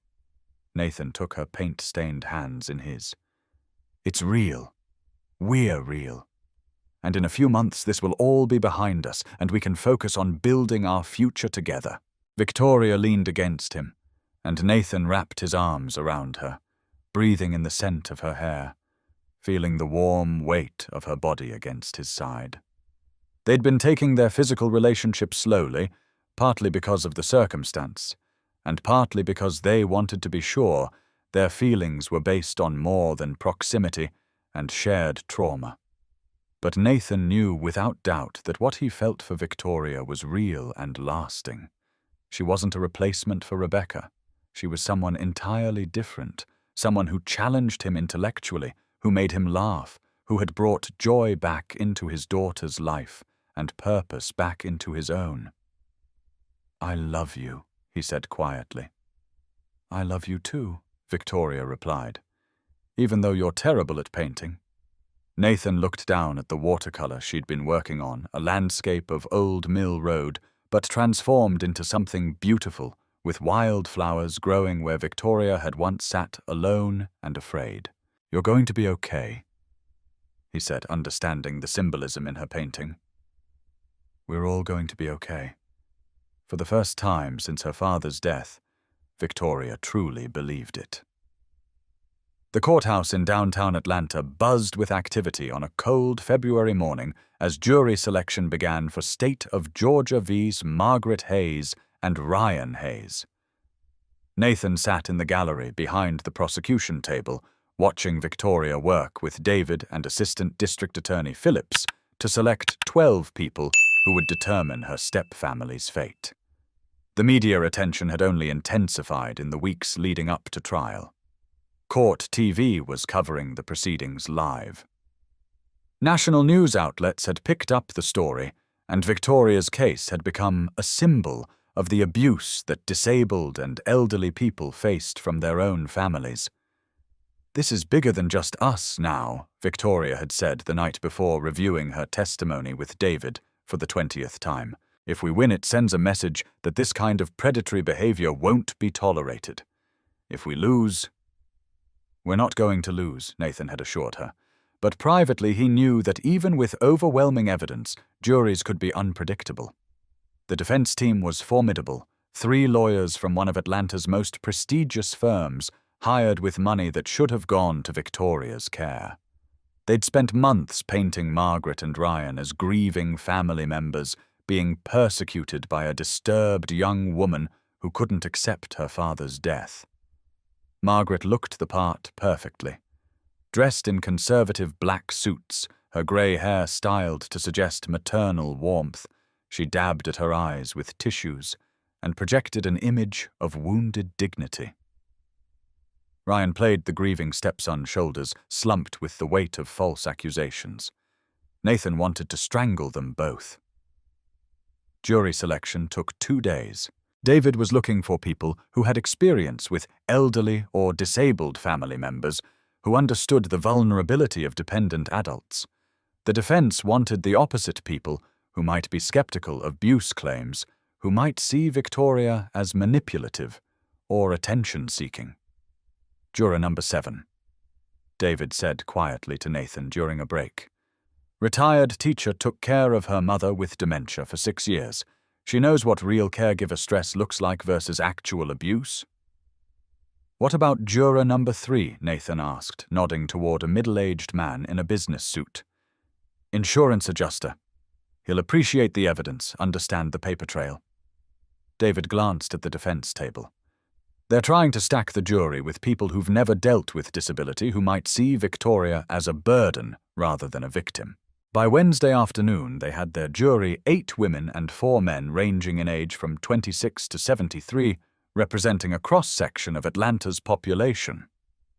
Nathan felt cautiously optimistic about the group, but Victoria looked nervous as they left the courthouse. "What if they don't believe me?" she asked as Nathan helped her into his SUV. "They will," he said firmly. "The evidence speaks for itself." That evening, Mrs. Chen made her famous Slovak dumplings for dinner, claiming it was good luck food for important occasions. Emma helped serve, chattering excitedly about how her class had been following the case in their social studies unit. "Mrs. Rodriguez says you're like a real-life hero," Emma told Victoria. "Standing up to bad people even when it's scary." Victoria smiled, but Nathan could see the tension in her shoulders. Tomorrow, opening statements would begin, and she'd have to face Margaret and Ryan directly for the first time since they'd left her to die. "Are you ready for this?" Nathan asked after Emma was in bed. Victoria was sitting by the window in their bedroom looking out at the winter garden. They'd been sharing a room for 3 weeks now, taking their relationship to the next level with the careful tenderness of 2 people who'd both known devastating loss. "I've been ready for months," she said, "but I'm still terrified." Nathan sat behind her on the bed, his hands on her shoulders. "What scares you most? That they'll make me look like a liar?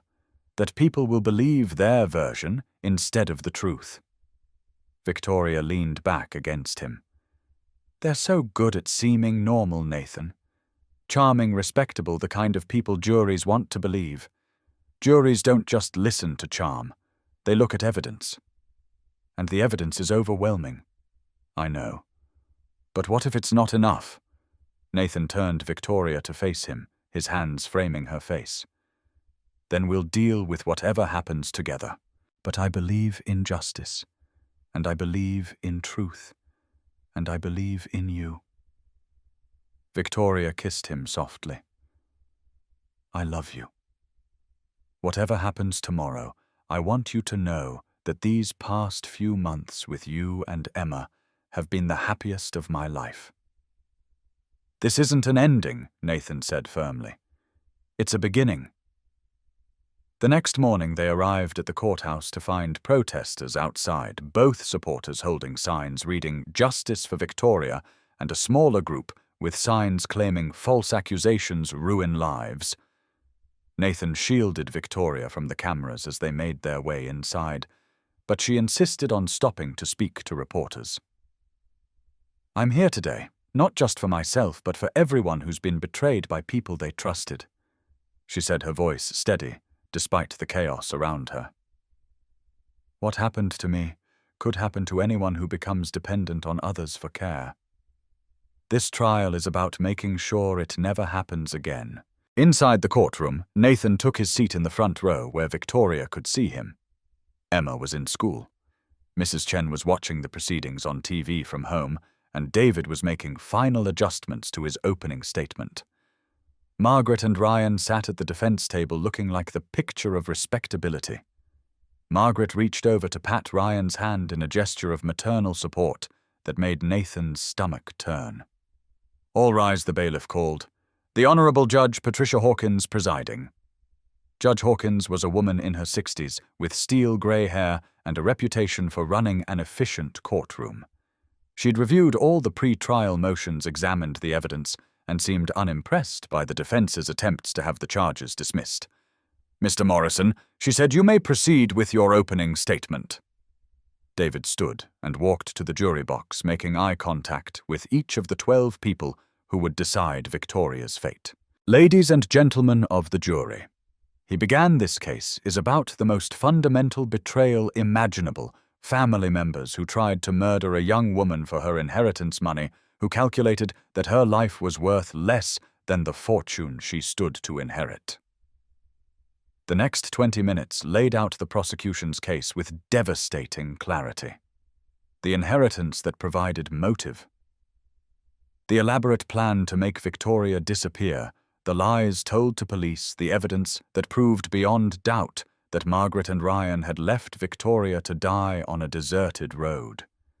The defense will try to convince you that Victoria Hayes is a disturbed young woman who invented this story for attention or money, David concluded. But we will show you surveillance footage, cell phone records, credit card statements, and witness testimony that prove every word of her story is true. The defense's opening was masterful in its own way. Margaret's lawyer painted a picture of a loving stepmother, devastated by her husband's death, struggling to care for a stepdaughter whose grief had turned into paranoia and delusion. Victoria Hayes inherited nearly $3 million, he told the jury. But apparently that wasn't enough. She wanted something else: attention, sympathy, revenge against family members she blamed for her father's death. So she concocted this elaborate story, disappearing for hours, and then claiming attempted murder. Nathan watched the jury's faces, trying to read their reactions. Some looked skeptical of the defense's theory, but others seemed to be considering the possibility that Victoria was lying. When court recessed for lunch, Nathan found Victoria in the witness room, pale but determined. "How do you think it went?" she asked. "David was brilliant," Nathan said. "Their lawyer was good, but he can't overcome the evidence. What if the jury believes them? What if they think I'm making this all up?" Nathan sat beside her, taking her hands in his. "Then we'll appeal. We'll keep fighting until justice is done." Victoria squeezed his hands. "Promise me something. Anything. If they're acquitted, if somehow they get away with this, promise me we'll still build a life together. That we won't let them win by destroying what we've found." "I promise," Nathan said, sealing it with a kiss. But privately, he knew that if Margaret and Ryan walked free, he'd spend the rest of his life watching over his shoulder, wondering when they might try to finish what they'd started. The courtroom was packed when Victoria took the stand on Thursday morning. Nathan sat in the front row, Mrs. Chen beside him, clutching a rosary she'd borrowed from her Catholic neighbor Emma in school, but sending good thoughts from her third-grade classroom. Victoria wore a simple navy dress that Mrs. Chen had chosen for her, her blonde hair pulled back in a professional style, her hands steady as she placed her left hand on the Bible and raised her right to be sworn in. "Do you solemnly swear to tell the truth, the whole truth, and nothing but the truth, so help you God, I do?"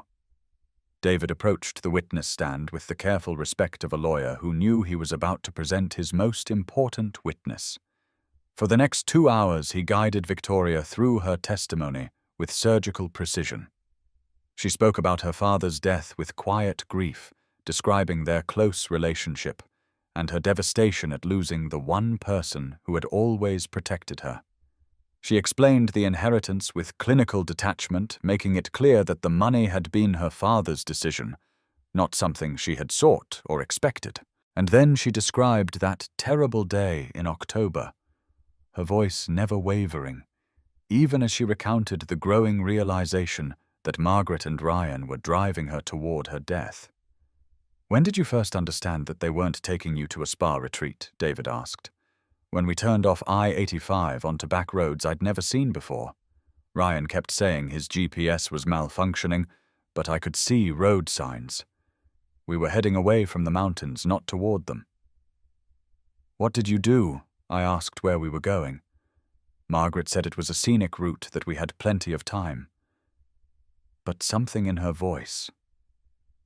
Victoria paused, gathering strength. I'd learned to read her moods over the years. I could tell she was lying. Nathan watched the jury as Victoria spoke. Several members were leaning forward, clearly engaged with her testimony. One older woman had tears in her eyes. "Tell the jury what happened when Ryan stopped the car," David said gently. Victoria's voice remained steady, but Nathan could see her hands trembling slightly. He said there was something wrong with the engine. Margaret suggested I get some fresh air while he looked under the hood. They helped me into my wheelchair and positioned me about 20 feet from the car. And then they got back in and drove away. I called out to them, thinking it was a mistake, that they'd forgotten me somehow. But Ryan looked back at me through the rear window. Victoria met Margaret's eyes across the courtroom. His expression was cold, like he was looking at something he needed to dispose of. The courtroom was absolutely silent. Nathan could feel the weight of Victoria's words settling over the jury like a shroud. "How long were you alone on Old Mill Road?" 4 hours. "From about 3:30 until Nathan found me at 7:40. "What went through your mind during those 4 hours?" Victoria was quiet for a moment, and Nathan saw her drawing strength from somewhere deep inside herself. "At first I kept expecting them to come back. I thought maybe they were just trying to scare me to make a point about how dependent I was on them." "When did that change?" "When the storm started getting worse. When I realized no other cars were coming down that road. When I understood that they'd chosen this place specifically because no one would find me before hypothermia set in." David walked Victoria through the rest of her testimony. Nathan's arrival, the evidence they'd discovered the arrests. Through it all, Victoria remained composed, factual, credible. But Nathan knew the real test would come during cross-examination. Margaret's lawyer was smooth, experienced, and utterly without conscience. He started gently expressing sympathy for Victoria's loss of her father, acknowledging the tragedy of her disability. Then he began to probe. "Miss Hayes, you were very close to your father, weren't you?" "Yes, and his death was sudden, unexpected."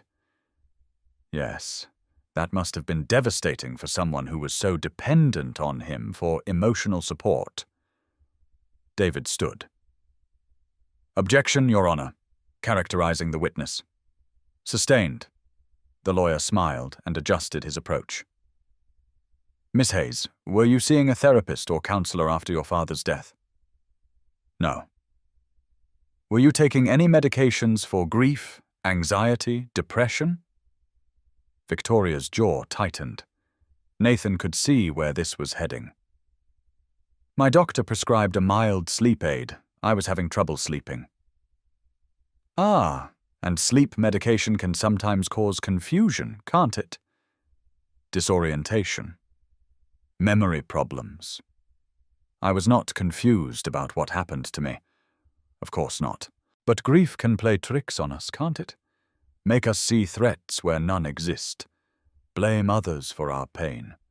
Nathan watched Victoria's face, seeing the anger building behind her careful composure. This was exactly what the defense wanted to provoke her, to make her seem unstable. My stepmother and stepbrother left me to die on a deserted road, Victoria said clearly. That's not grief. That's fact. But you don't have any witnesses to this alleged abandonment, do you? The security footage shows my client stopping for gas. Yes. Hardly evidence of attempted murder. The cross-examination continued for another hour, with Margaret's lawyer suggesting alternative explanations for every piece of evidence. Maybe Victoria had asked to be let out of the car. Maybe she'd wandered away from a rest stop during a bathroom break. Maybe her disability made her confused about time and distance. But Nathan could see that the jury wasn't buying it. The lawyer's suggestions grew more desperate, more far-fetched. Victoria's responses remained calm and consistent. When it was over, David stood for redirect examination. Miss Hayes, the defense has suggested that your grief over your father's death may have caused you to imagine this incident. I want to ask you directly, did your stepmother and stepbrother drive you to Old Mill Road and abandon you there to die? Yes. Are you absolutely certain of that fact? Yes. No further questions. The prosecution's case continued for 3 more days. Nathan testified about finding Victoria, about his investigation, about the evidence trail that led to the arrests. The meteorologist testified about the deadly storm conditions. The gas station owner testified about the security footage and its timestamp. But the most devastating testimony came from Mrs. Sarah Martinez, the neighbor who had overheard Margaret complaining about Victoria's expenses. She said, and I quote, "That girl costs more to maintain than a racehorse, and she's half as useful." Mrs. Martinez told the jury, "I was shocked. I couldn't believe anyone would talk about family that way." "When did this conversation take place?" David asked. 3 days after Mr. Hayes's funeral. I remember because I was still wearing my mourning dress. The defense tried to discredit Mrs. Martinez, suggesting she was misremembering or taking comments out of context. But her testimony stood firm. Margaret Hayes had been complaining about Victoria's care costs within days of her father's death, already looking for ways to be rid of her burden. On Monday of the second week, the defense began presenting their case. They called character witnesses for Margaret and Ryan, friends and colleagues, who testified to their good reputations, their charitable work, their love for Victoria. Margaret treated Victoria like her own daughter, testified the director of a charity where Margaret volunteered. She was always asking about adaptive equipment resources for disabled adults. I never saw anything but compassion from her. But these testimonies felt hollow against the weight of the prosecution's evidence. The defense's biggest problem was that they couldn't explain away the gas station footage, the cell phone records, the deliberate lies Margaret and Ryan had told to police. Ryan took the stand in his own defense, and Nathan could see immediately that it was a mistake. Under David's cross-examination, his story fell apart. "Mr. Hayes, you testified that you and your mother were frantically searching for Victoria at a rest stop, 50 miles from Old Mill Road at 3:47 p.m. on October the 15th. Correct, that's right. But this security footage shows you purchasing gas on Old Mill Road at exactly 3:47 p.m. Can you explain that discrepancy? Ryan's confident facade cracked. The timestamps could be wrong. Those systems aren't always accurate. Mr. Hayes, are you suggesting that the gas station's computer system, the traffic cameras, and the cell phone towers were all wrong about the time? It's possible. Is it also possible that you're lying to this jury? Objection, Margaret's lawyer called out. Withdrawn, David said smoothly. No further questions. Margaret never took the stand. Her lawyers were too smart to put her up against David's cross-examination. Closing arguments were scheduled for Friday morning. Nathan barely slept Thursday night, holding Victoria as she trembled with anticipation and fear. It's almost over, he whispered into her hair. What if they don't convict? What if we did all this for nothing? Then we'll know we fought as hard as we could for justice. That has to be enough. But Nathan knew it wouldn't be enough. If Margaret and Ryan walked free, Victoria would never truly be safe. And Nathan would never forgive himself for failing to protect the woman he loved. The jury deliberated for 6 hours. Nathan spent every minute of those 6 hours pacing the courthouse corridors like a caged animal, while Victoria sat quietly in the witness room reading the same page of a book over and over again. Mrs. Chen had brought sandwiches that no one touched. David checked his phone constantly for updates from the bailiff. 6 hours is good, right? Victoria asked for the 10th time. It means they're being thorough. It means they're taking it seriously. David assured her. They're going through all the evidence, discussing every aspect of the case. At 4:23 p.m., the bailiff finally appeared. The jury has reached a verdict. Nathan's heart hammered against his ribs as they filed back into the packed courtroom. Victoria's hand was ice cold in his, and he could feel her trembling despite her outward composure. Margaret and Ryan sat at the defense table looking confident, but Nathan noticed that Ryan's leg was bouncing nervously under the table. Judge Hawkins took her seat and nodded to the jury foreman, a retired engineer named Robert Chen, who looked like he hadn't slept during deliberations. Has the jury reached a verdict? She asked. We have, Your Honor. In the case of the state of Georgia versus Margaret Hayes on the charge of attempted murder in the first degree, how do you find? The foreman's voice was clear and steady. We find the defendant guilty. The courtroom erupted. Victoria gasped and covered her face with her hands. Nathan felt a surge of triumph and relief so intense it nearly knocked him over. Behind them, Mrs. Chen was crying and muttering what sounded like prayers in Slovak. Order Judge Hawkins banged her gavel. Order in the court. The foreman continued reading verdicts. Guilty on elder abuse, guilty on fraud, guilty on conspiracy, guilty on every single count. In the case of the state of Georgia versus Ryan Hayes, more guilty verdicts. All of them. Every charge. Nathan watched as Margaret and Ryan were led away in handcuffs, their expensive lawyers already discussing appeals. Margaret's mask of maternal dignity finally slipped, revealing the cold fury beneath. Ryan looked straight at Victoria as the bailiff cuffed him, and Nathan saw pure hatred in his eyes. But they were done. Their perfect plan had crumbled under the weight of evidence and truth. Justice had been served. Outside the courthouse, Victoria was surrounded by reporters and supporters. She handled the media attention with grace, thanking the prosecution team, the jury, and the investigators who had worked to bring Margaret and Ryan to justice. This verdict sends a message, she said, into a cluster of microphones. That vulnerable people have value, that families who abuse and exploit their disabled or elderly members will be held accountable. That justice is possible even when the system seems stacked against you. Nathan stood beside her, proud beyond words. This woman who had been left to die on a rainy road had become a symbol of resilience and courage. She'd faced down her attackers in court and won a victory that would protect countless others in similar situations. The sentencing hearing was scheduled for the following month. With the guilty verdicts on attempted murder charges, Margaret and Ryan faced minimum sentences of 15 years each. David was pushing for the maximum 25 to life. That night, they celebrated at home with Mrs. Chen and Emma.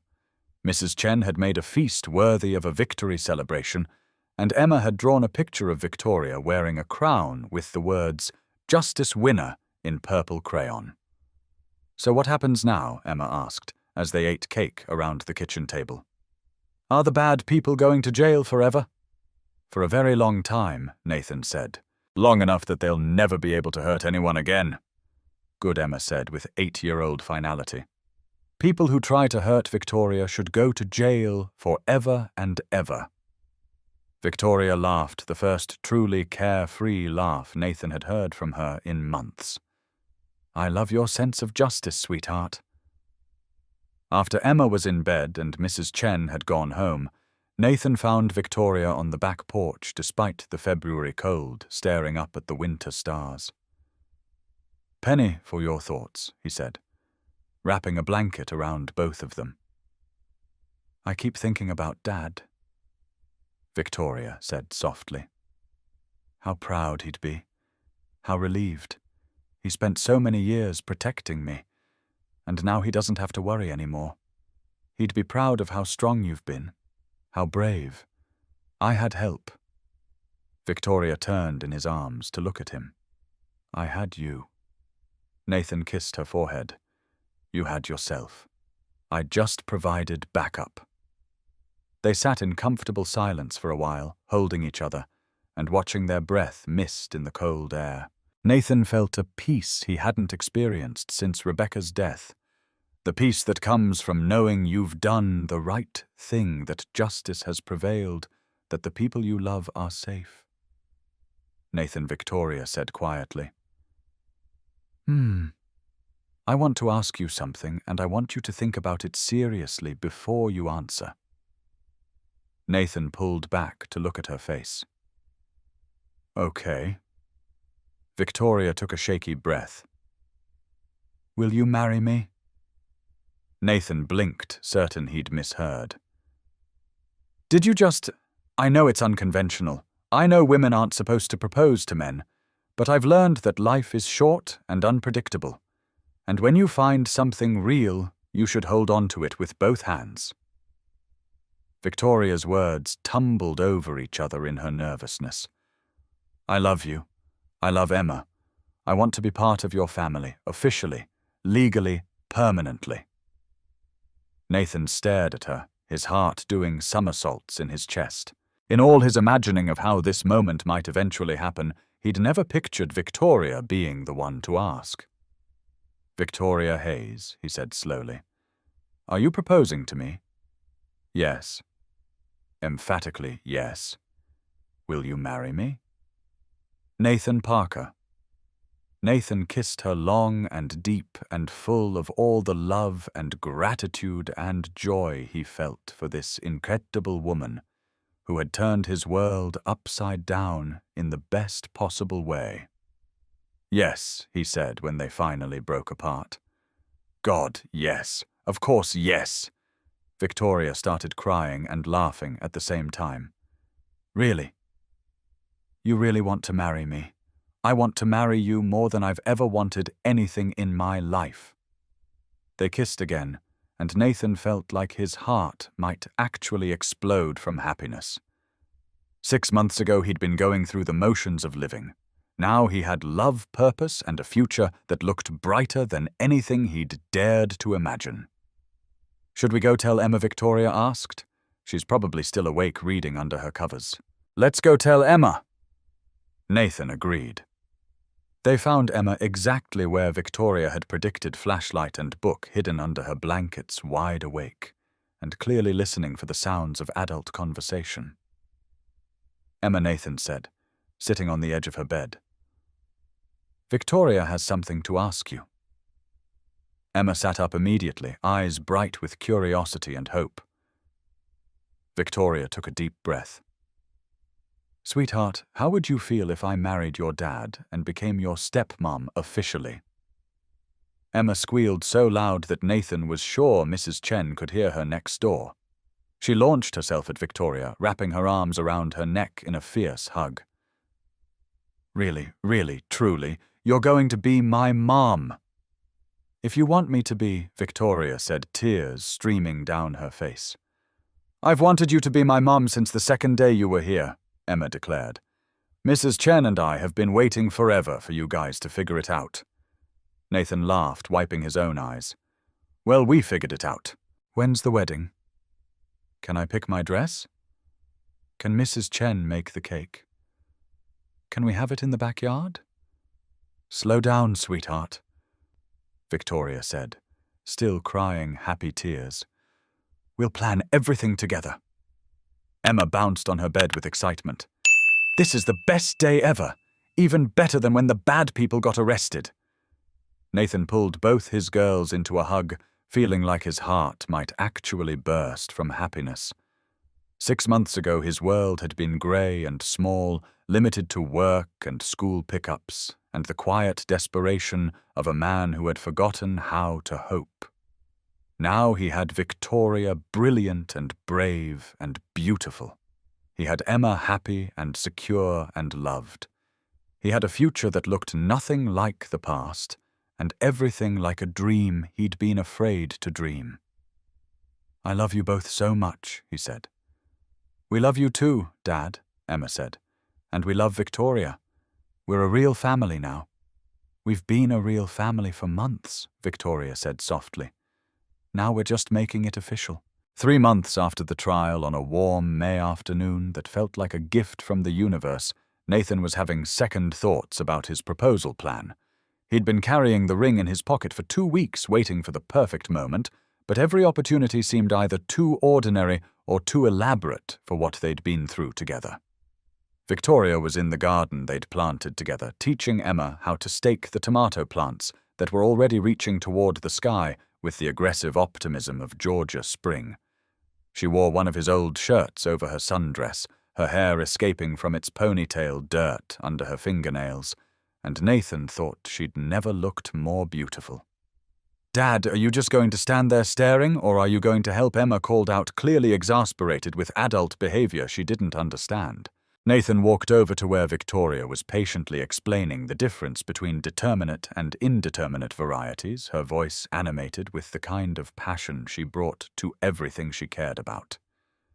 The ring box felt heavy in his pocket, weighted with possibility and fear, and the accumulated love of months spent building something real.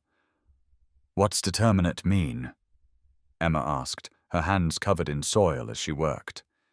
It means the plant grows to a certain size and then stops, Victoria explained. Indeterminate means it keeps growing all season long. Like love, Emma said with 8-year-old wisdom. Dad's love for you is indeterminate. It just keeps getting bigger. Victoria laughed, the sound bright and clear in the afternoon air. Where did you hear that? I asked him.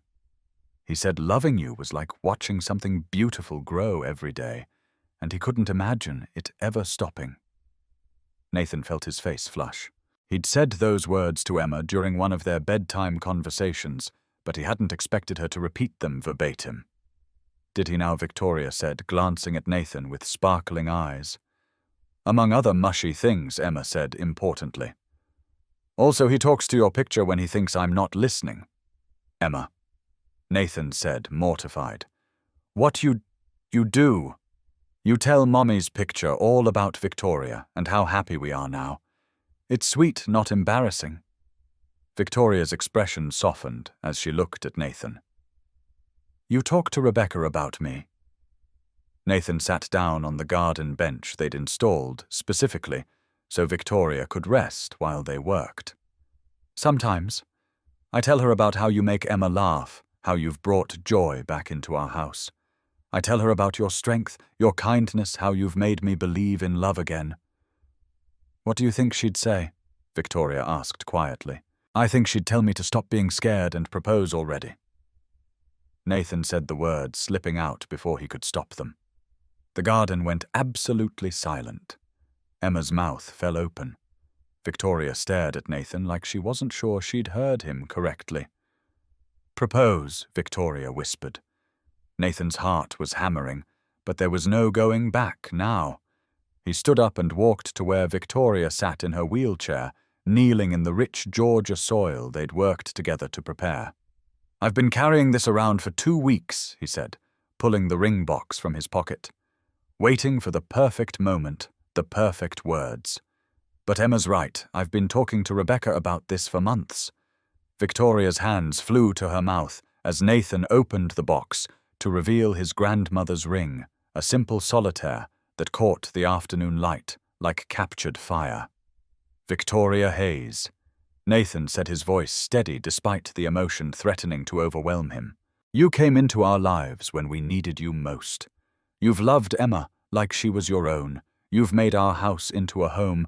You've reminded me that broken hearts can heal and love again. Emma crept closer, her eyes wide with excitement and wonder. You've shown me what courage looks like, what integrity means, what it feels like to love someone so completely that their happiness becomes more important than your own. Nathan's voice grew stronger. I can't imagine my life without you in it. I don't want to. Victoria was crying openly now, tears streaming down her dirt-smudged cheeks. Will you marry me? Nathan asked. Will you be my wife and Emma's mother and my partner in everything? Yes, Victoria sobbed. Yes, yes, absolutely, yes! Nathan slipped the ring onto her finger with hands that shook only slightly, then kissed her as Emma cheered and applauded, and probably woke up half the neighborhood with her celebration. I love you, Victoria whispered against his lips. I love you too, Nathan replied. Both of you, always. Emma inserted herself into their embrace with the determination of a child who refused to be left out of family moments. Group hug. We're getting married. We're all getting married, Victoria corrected, laughing through her tears. All three of us. Nathan looked at his fiancée and his daughter in the garden they'd created together, surrounded by the promise of growth and renewal, and felt a happiness so complete it seemed impossible that life could contain it. 6 months ago he'd been a man going through the motions of living. Now he was a man with everything to live for. The wedding planning consumed their summer in the most delightful way possible. Victoria insisted on keeping things simple and intimate, but Emma had opinions about everything from flowers to food to music. Purple, Emma declared when they were discussing color schemes. Victoria's favorite color is purple, and purple means royalty, which means she's like a princess. I'm not sure about purple, Victoria said diplomatically. Maybe something more neutral. Mrs. Chen says purple is the color of courage and wisdom. Emma continued, ignoring Victoria's protests. And you're the most courageous and wise person we know. Nathan watched this negotiation with amusement. Emma had appointed herself chief wedding planner and took her duties very seriously. What about lavender? Nathan suggested. It's purple but softer. Victoria considered this. Lavender could be beautiful, especially with white and maybe some green. Perfect, Emma declared. Lavender like the flowers in our garden. They decided on an October wedding, exactly 1 year after Nathan had found Victoria on Old Mill Road. The symbolism felt important, transforming the anniversary of trauma into a celebration of love and healing. The guest list was small. Chen David and his family. Victoria's former colleagues from the graphic design firm Nathan's brother, who was flying in from California, and a handful of neighbors who had become dear friends during the months of Victoria's recovery. Victoria's non-profit work had taken off in the wake of the trial. Second Chances was now a full-fledged organization providing legal aid and investigative services to disabled and elderly people facing family abuse. Nathan had officially joined as chief investigator, using his skills to help other vulnerable people find justice. We make a good team, Victoria said one evening as they reviewed case files for a suspicious guardianship case in Savannah. The best, Nathan agreed, kissing her temple as she worked. Emma looked up from her homework at the kitchen table. Are you going to keep helping people after you get married? Definitely, Victoria said. That's part of why we're getting married, so we can be partners in everything. Good, Emma said with satisfaction. Because helping people is what heroes do, and you're both heroes. Nathan and Victoria exchanged a look over Emma's head. Their daughter's simple faith in their goodness never failed to humble them. September arrived with the first hints of autumn cooler mornings, earlier sunsets, and the beginning of what Nathan privately thought of as the most beautiful season of our love story. Victoria was deep in wedding planning mode, transforming their dining room into command central with lists, fabric samples, and supplier catalogues spread across every surface. "I never thought I'd care this much about chair covers," Victoria said one evening, holding up two nearly identical swatches of ivory fabric. "But apparently I have very strong opinions about satin versus cotton." Nathan looked up from the legal brief he was reviewing for a case they were working. "Which one makes you happier?" "The cotton. It's more natural, less formal, more us." "Then cotton it is." Emma wandered into the room carrying a glass of milk and wearing the serious expression she got when she was thinking deep thoughts. "Victoria, can I ask you something?" "Of course, sweetheart. Are you nervous about getting married?" Victoria set down the fabric samples and gave Emma her full attention. "A little bit. Not about marrying your dad. I'm completely sure about that. But about being a good stepmother to you." Nathan's heart clenched at the honesty in Victoria's voice. They'd talked about this privately. Victoria's fears about stepping into Rebecca's role, her worry that Emma might resent her despite their close relationship. "Why would you be nervous about that?" Emma asked, genuinely puzzled. "Because I've never been a mother before. I don't know all the things your mum knew about taking care of you. What if I make mistakes?" Emma climbed into Victoria's lap, something that had become natural for both of them over the months.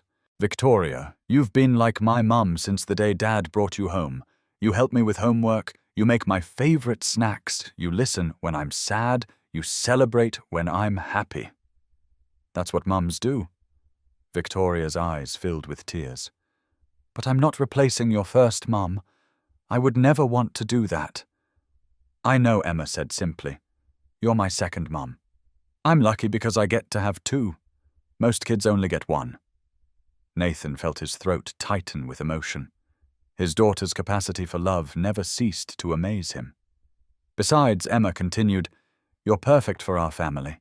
You make Dad smile all the time, and you understand about missing people because you miss your dad too." Victoria hugged Emma close. "I love you so much, sweetheart. I love you too, Mum." Emma said it casually, naturally, as if she'd been calling Victoria Mum for years instead of minutes. Nathan saw Victoria's sharp intake of breath, saw the tears that started flowing in earnest. She'd been waiting months to hear that word, not wanting to pressure Emma, but hoping desperately that it would come naturally. "Mom." Emma repeated, testing out the word. "Is it okay if I call you Mum?" "It's more than okay," Victoria whispered. "It's perfect."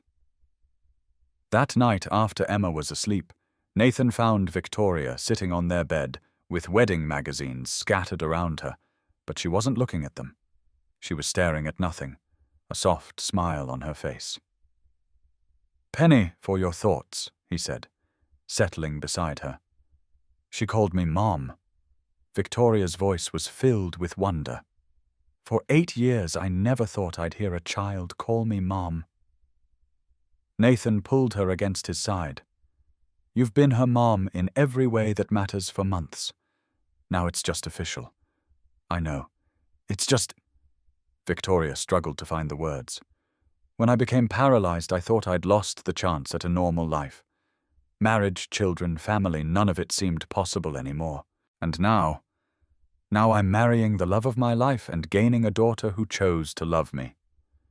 It feels like a miracle." Nathan kissed the top of her head. "You are our miracle." The month leading up to the wedding flew by in a blur of final preparations. Victoria's brother flew in from Oregon, the first family member she'd seen since her father's funeral. Marcus was older, a doctor who'd felt guilty about not being closer when Victoria needed him most. "I should have known what Margaret and Ryan were really like," he said over dinner their first night. Should have seen through their act. They fooled everyone, Victoria assured him. Even me and I lived with them. Marcus turned to Nathan. Thank you. For believing her, for fighting for her, for loving her the way she deserves to be loved. Nathan shook his head. I'm the lucky one. Victoria saved me as much as I saved her, Mrs. Chen had appointed herself unofficial mother of the bride, fussing over every detail, with the dedication of someone who had watched this love story develop from the beginning. The flowers arrive Friday, she announced, consulting her meticulously organized checklist. The caterer will set up Saturday morning. The quartet will arrive at 2 for sound check. Mrs. Chen Victoria said gently, You don't have to manage everything. Someone must manage. Mrs. Chen declared, You and Nathan are too busy being in love to pay attention to details. Emma giggled. She's right. Yesterday Dad tried to put orange juice in his coffee. That was one time, Nathan protested. And this morning you wore 2 different shoes to take Emma to school. Victoria added, laughing. They were both black, one was a sneaker and one was a dress shoe. Dad, Emma said with 8-year-old exasperation. Nathan looked around the table at his family, his daughter, his fiancée, his honorary mother, and felt overwhelmed by the richness of his life. A year ago he'd been sleepwalking through his days. Now every morning brought new reasons to be grateful. The rehearsal dinner was held at their home in the backyard where they'd plant their garden and shared their first kiss and built the foundation of their love. David served as Nathan's best man. Mrs. Chen stood in as Victoria's matron of honor, and Emma took her role as flower girl with the seriousness of a Supreme Court justice. Tomorrow, Victoria said as they stood on the back porch after everyone had gone home, We'll be married. Tomorrow, Nathan agreed, we'll make it official. Any second thoughts? Nathan turned to face her, fully taking her hands in his. Victoria. I have never been more certain of anything in my life. You are my partner, my best friend, my greatest love. Tomorrow can't come fast enough. Victoria smiled the radiant expression that still took Nathan's breath away. I love you, Nathan Parker. Almost husband. I love you too, Victoria Hayes. Soon to be Parker. They kissed under the October stars, 2 people who had found love in the most unlikely circumstances, who had turned tragedy into triumph, who were ready to promise each other forever. October 15th dawned clear and crisp, with the kind of crystalline blue sky that Georgia sometimes offers as an apology for its brutal summers. Nathan woke before his alarm, his stomach fluttering with nervous excitement. Today he would marry Victoria Hayes and make their family official in the eyes of God and the law. Mrs. Chen arrived at 7 with enough Slovak pastries to feed a small army, her arms full of flowers and last-minute supplies. Big day, she announced, unnecessarily bustling around the kitchen with military efficiency. Everything must be perfect. Emma was already awake, sitting at the kitchen table in her pajamas and eating one of Mrs. Chen's kolaches with the careful precision of someone who didn't want to get crumbs on her flower girl dress. "Where's Victoria?" Nathan asked, pouring coffee with hands that shook only slightly. "Upstairs getting ready," Emma said. "She said you're not allowed to see her until the ceremony because it's bad luck." Nathan smiled. Victoria had never struck him as particularly superstitious, but she was taking wedding traditions seriously. By noon, their backyard had been transformed. White chairs arranged in neat rows, an archway covered in lavender, and white roses, string lights ready to twinkle as the sun set. The small wedding party gathered David in his role as best man, Mrs. Chen as matron of honor, Emma as flower girl, and Marcus ready to walk Victoria down the aisle. Nathan stood at the front with Pastor Michaels, a kind woman who had counseled them through their engagement and understood the unique journey that had brought them to this moment. His palms were sweating, his heart racing, but his mind was completely clear. He was about to marry the woman he loved in the presence of people who mattered most to them on the anniversary of the day that had changed everything. The quartet began playing, and Emma made her way down the makeshift aisle with measured steps, scattering lavender petals with the focused concentration of someone who took her job very seriously. She reached the front and gave Nathan a thumbs up that made the small gathering chuckle. Then the music changed, and Victoria appeared. Nathan's breath caught in his throat. She wore a simple ivory dress that had been specifically designed for someone who would be seated during the ceremony. Her blonde hair was adorned with small white flowers, and she carried a bouquet of lavender roses that matched her eyes. Marcus pushed her wheelchair slowly down the aisle, but Nathan only had eyes for Victoria's face. She was radiant. There was no other word for it.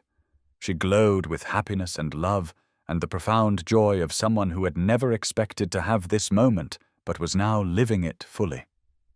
When they reached the front, Marcus bent to kiss Victoria's cheek. Dad would be so proud, he whispered loud enough for Nathan to hear. Victoria's eyes filled with tears. Thank you for being here. Wouldn't miss it for the world. Pastor Michael smiled at the gathered crowd. Friends and family, we are here today to celebrate something beautiful, not just a wedding, but a testament to the power of love, to heal, to transform, to create new families from the ashes of old pain. Nathan reached for Victoria's hands, and she met his eyes with a look of such complete love and trust that he felt his own eyes well up. Victoria and Nathan have written their own vows. Pastor Michaels continued. Nathan, would you like to begin? Nathan had spent weeks writing and rewriting his vows, but now, looking at Victoria, the practiced words fled his mind. Instead, he spoke from the heart. Victoria, a year ago today, I found you in the worst moment of your life. But you've given me the best moments of mine. You've shown me that love doesn't always arrive the way we expect it to. Sometimes it comes in the rain, broken and afraid, asking only for shelter. But when we're brave enough to offer that shelter, love transforms everything. Victoria's tears were flowing freely now, but she was smiling. You've loved my daughter like she was your own. You've filled our home with laughter and hope. You've reminded me that hearts don't replace love. They expand to hold more of it. Nathan's voice grew stronger.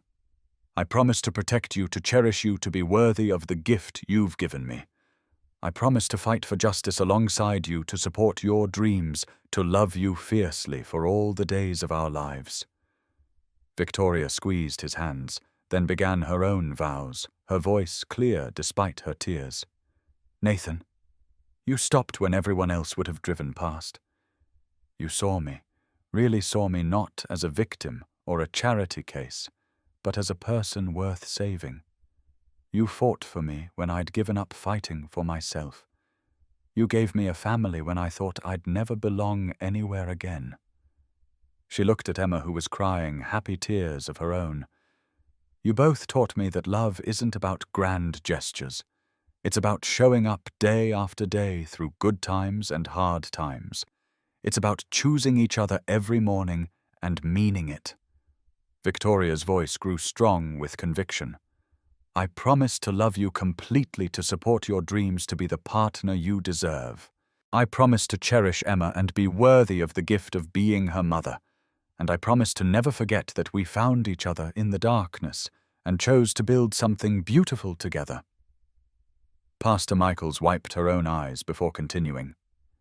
The rings, please. Emma stepped forward with the rings they'd chosen, simple platinum bands that would complement Victoria's engagement ring. As Nathan slipped the ring onto Victoria's finger, he felt the weight of the promise it represented. With this ring I thee wed, he said. Victoria's hands trembled only slightly as she placed Nathan's ring on his finger. With this ring I thee wed. By the power vested in me by the state of Georgia, I now pronounce you husband and wife. Pastor Michaels beamed at them. Nathan, you may kiss your bride.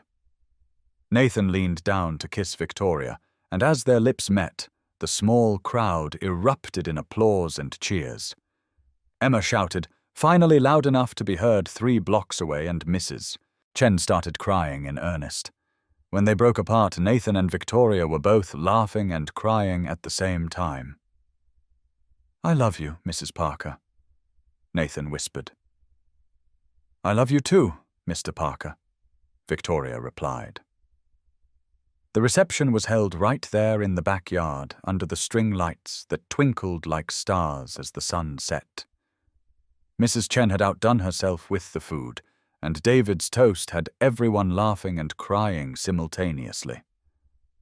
"I've known Nathan for 20 years, David said, raising his glass, "and I've never seen him as happy as he's been since Victoria came into his life. She didn't just save him from loneliness, she reminded him how to live." He turned to Victoria. "And you, my dear, have shown all of us what courage looks like. Thank you for trusting Nathan with your story, for letting him fight for you, and for giving our friend back his smile." As the evening wound down and the last guests departed, Nathan and Victoria found themselves alone in the backyard where their love had grown. Emma was upstairs finally asleep after the excitement of the day, and Mrs. Chen had gone home with promises to return in the morning to help with cleanup. "We did it," Victoria said, looking at the ring on her finger. "We did it?" Nathan agreed, pulling her close. "No regrets. Only one," Nathan said seriously. Victoria's face fell. "What?" Nathan grinned. "I wish I'd found you sooner." Victoria laughed and kissed him. "I think we found each other exactly when we were supposed to." As they sat together under the autumn stars, Nathan thought about the journey that had brought them to this moment. The rain, the fear, the investigation, the trial, the healing. All of it had led to this perfect evening, this perfect woman, this perfect life they'd built together. "What are you thinking about?" Victoria asked. "How lucky I am. How grateful. How completely happy." Victoria smiled and rested her head on his shoulder. "Me too. All of it." They sat in comfortable silence, husband and wife, now partners in everything that mattered.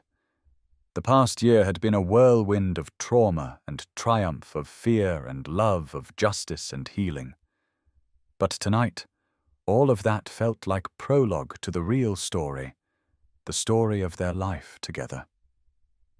"I love you, Nathan Parker," Victoria said softly. "I love you too, Victoria Parker," he replied. "Forever and always." 2 years later. Nathan woke on a Saturday morning to the sound of laughter drifting up from the kitchen. Emma's bright giggle mixing with Victoria's softer chuckle and the occasional comment from Mrs. Chen, who still arrived most mornings with pastries and unsolicited advice about everything from nutrition to child rearing. He found them at the breakfast table, Victoria helping Emma with a watercolor painting while Mrs. Chen fussed over pancakes that were already perfect, but apparently needed more syrup. This was their rhythm, now casual domestic happiness, that felt both ordinary and miraculous. "Good morning, sleepyhead," Victoria said, looking up from Emma's artwork. Emma's painting the garden for her school art show. Nathan kissed Victoria's temple, then Emma's head, breathing in the contentment that had become the baseline of his existence. "Looks beautiful, sweetheart. I'm adding the butterflies that come to visit Mom's flowers," Emma said carefully, dabbing orange paint onto her brush. At 10, she'd grown tall and confident, secure in the knowledge that she was loved completely by both her parents. Victoria's non-profit had expanded beyond anything they'd originally imagined. Second Chances now operated in 3 states with a team of investigators and lawyers working full-time to protect vulnerable adults from family exploitation. Nathan had officially left his insurance career behind, becoming the organization's chief investigator and Victoria's full partner in both business and life. "How many cases are we working on right now?" Nathan asked, pouring coffee from the pot Mrs. Chen had made, strong enough to wake the dead. 7 active investigations. 3 heading to trial and 12 families we've successfully reunited with stolen assets," Victoria said with satisfaction.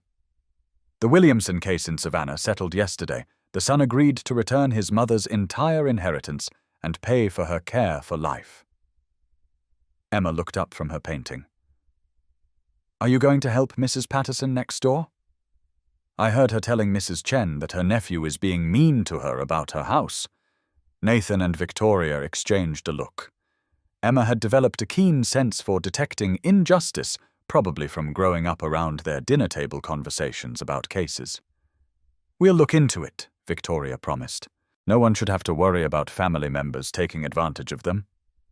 Mrs. Chen brought over a plate of pancakes, shaped like hearts, her Saturday specialty, and settled into her chair with the satisfaction of someone whose surrogate family was thriving under her care. "You know what I was thinking about this morning?" Victoria said, reaching for Nathan's hand across the table. "What's that Old Mill Road?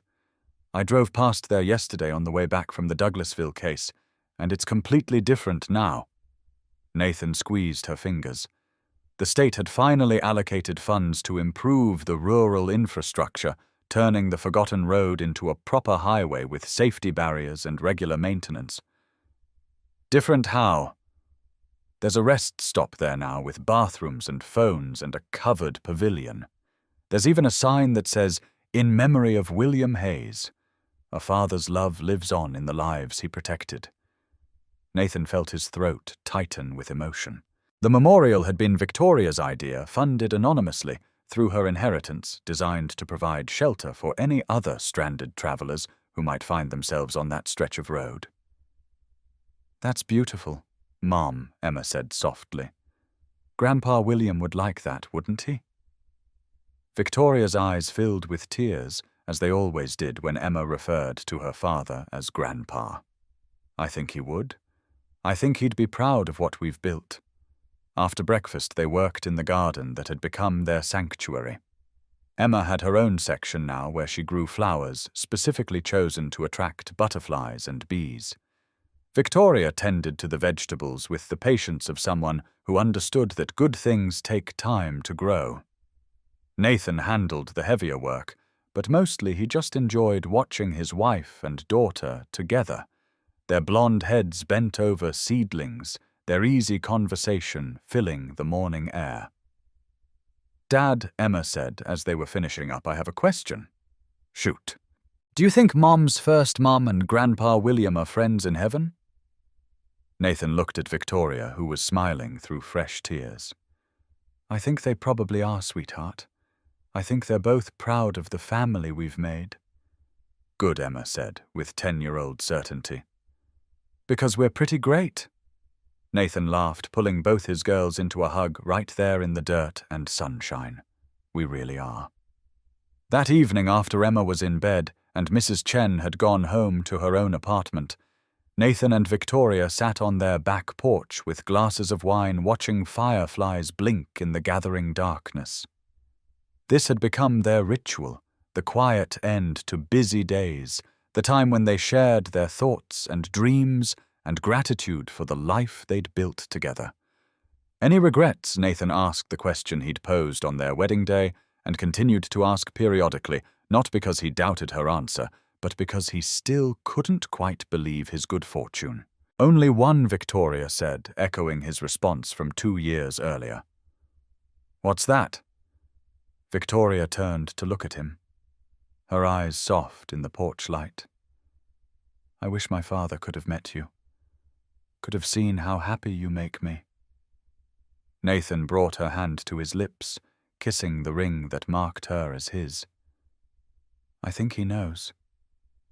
I think he's the reason I took that wrong turn on Old Mill Road that night. Sometimes I feel like he's watching over all of us." Victoria smiled, leaning against Nathan's shoulder. He'd love this life we've made. The work we do, the family we've built, the way we've turned something terrible into something beautiful. They sat in comfortable silence, listening to the night sounds of suburban Georgia distant traffic. A dog barking 3 houses down, the whisper of wind through the oak tree, where Emma's swing hung ready for tomorrow's adventures. Sometimes the greatest rescues don't just save a life, Nathan thought. Sometimes they create a future worth living. And in their home filled with love and laughter and the quiet satisfaction of justice, served 3 people who'd lost so much, had found everything that mattered. They'd found each other. They'd found purpose. They'd found home. If this story touched your heart, if it reminded you that kindness can change everything, and that love finds us when we least expect it, but most need it, I want you to do something right now. Hit that like button to let me know this story moved you. Subscribe to our channel because we share stories like this every week. Stories that restore your faith in humanity and remind you that good still exists in this world. And here's the most important part. Share this video with someone who needs hope today. Share it with someone who's going through a dark time, someone who's forgotten that miracles can happen, someone who needs to remember that sometimes our worst moments lead us exactly where we need to be. Your share could be the light someone needs to keep going, because sometimes the most broken moments create the most beautiful beginnings.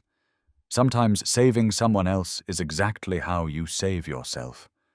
And sometimes love arrives in the rain, asking only for shelter, and transforms everything when we're brave enough to open our hearts. Thank you for watching.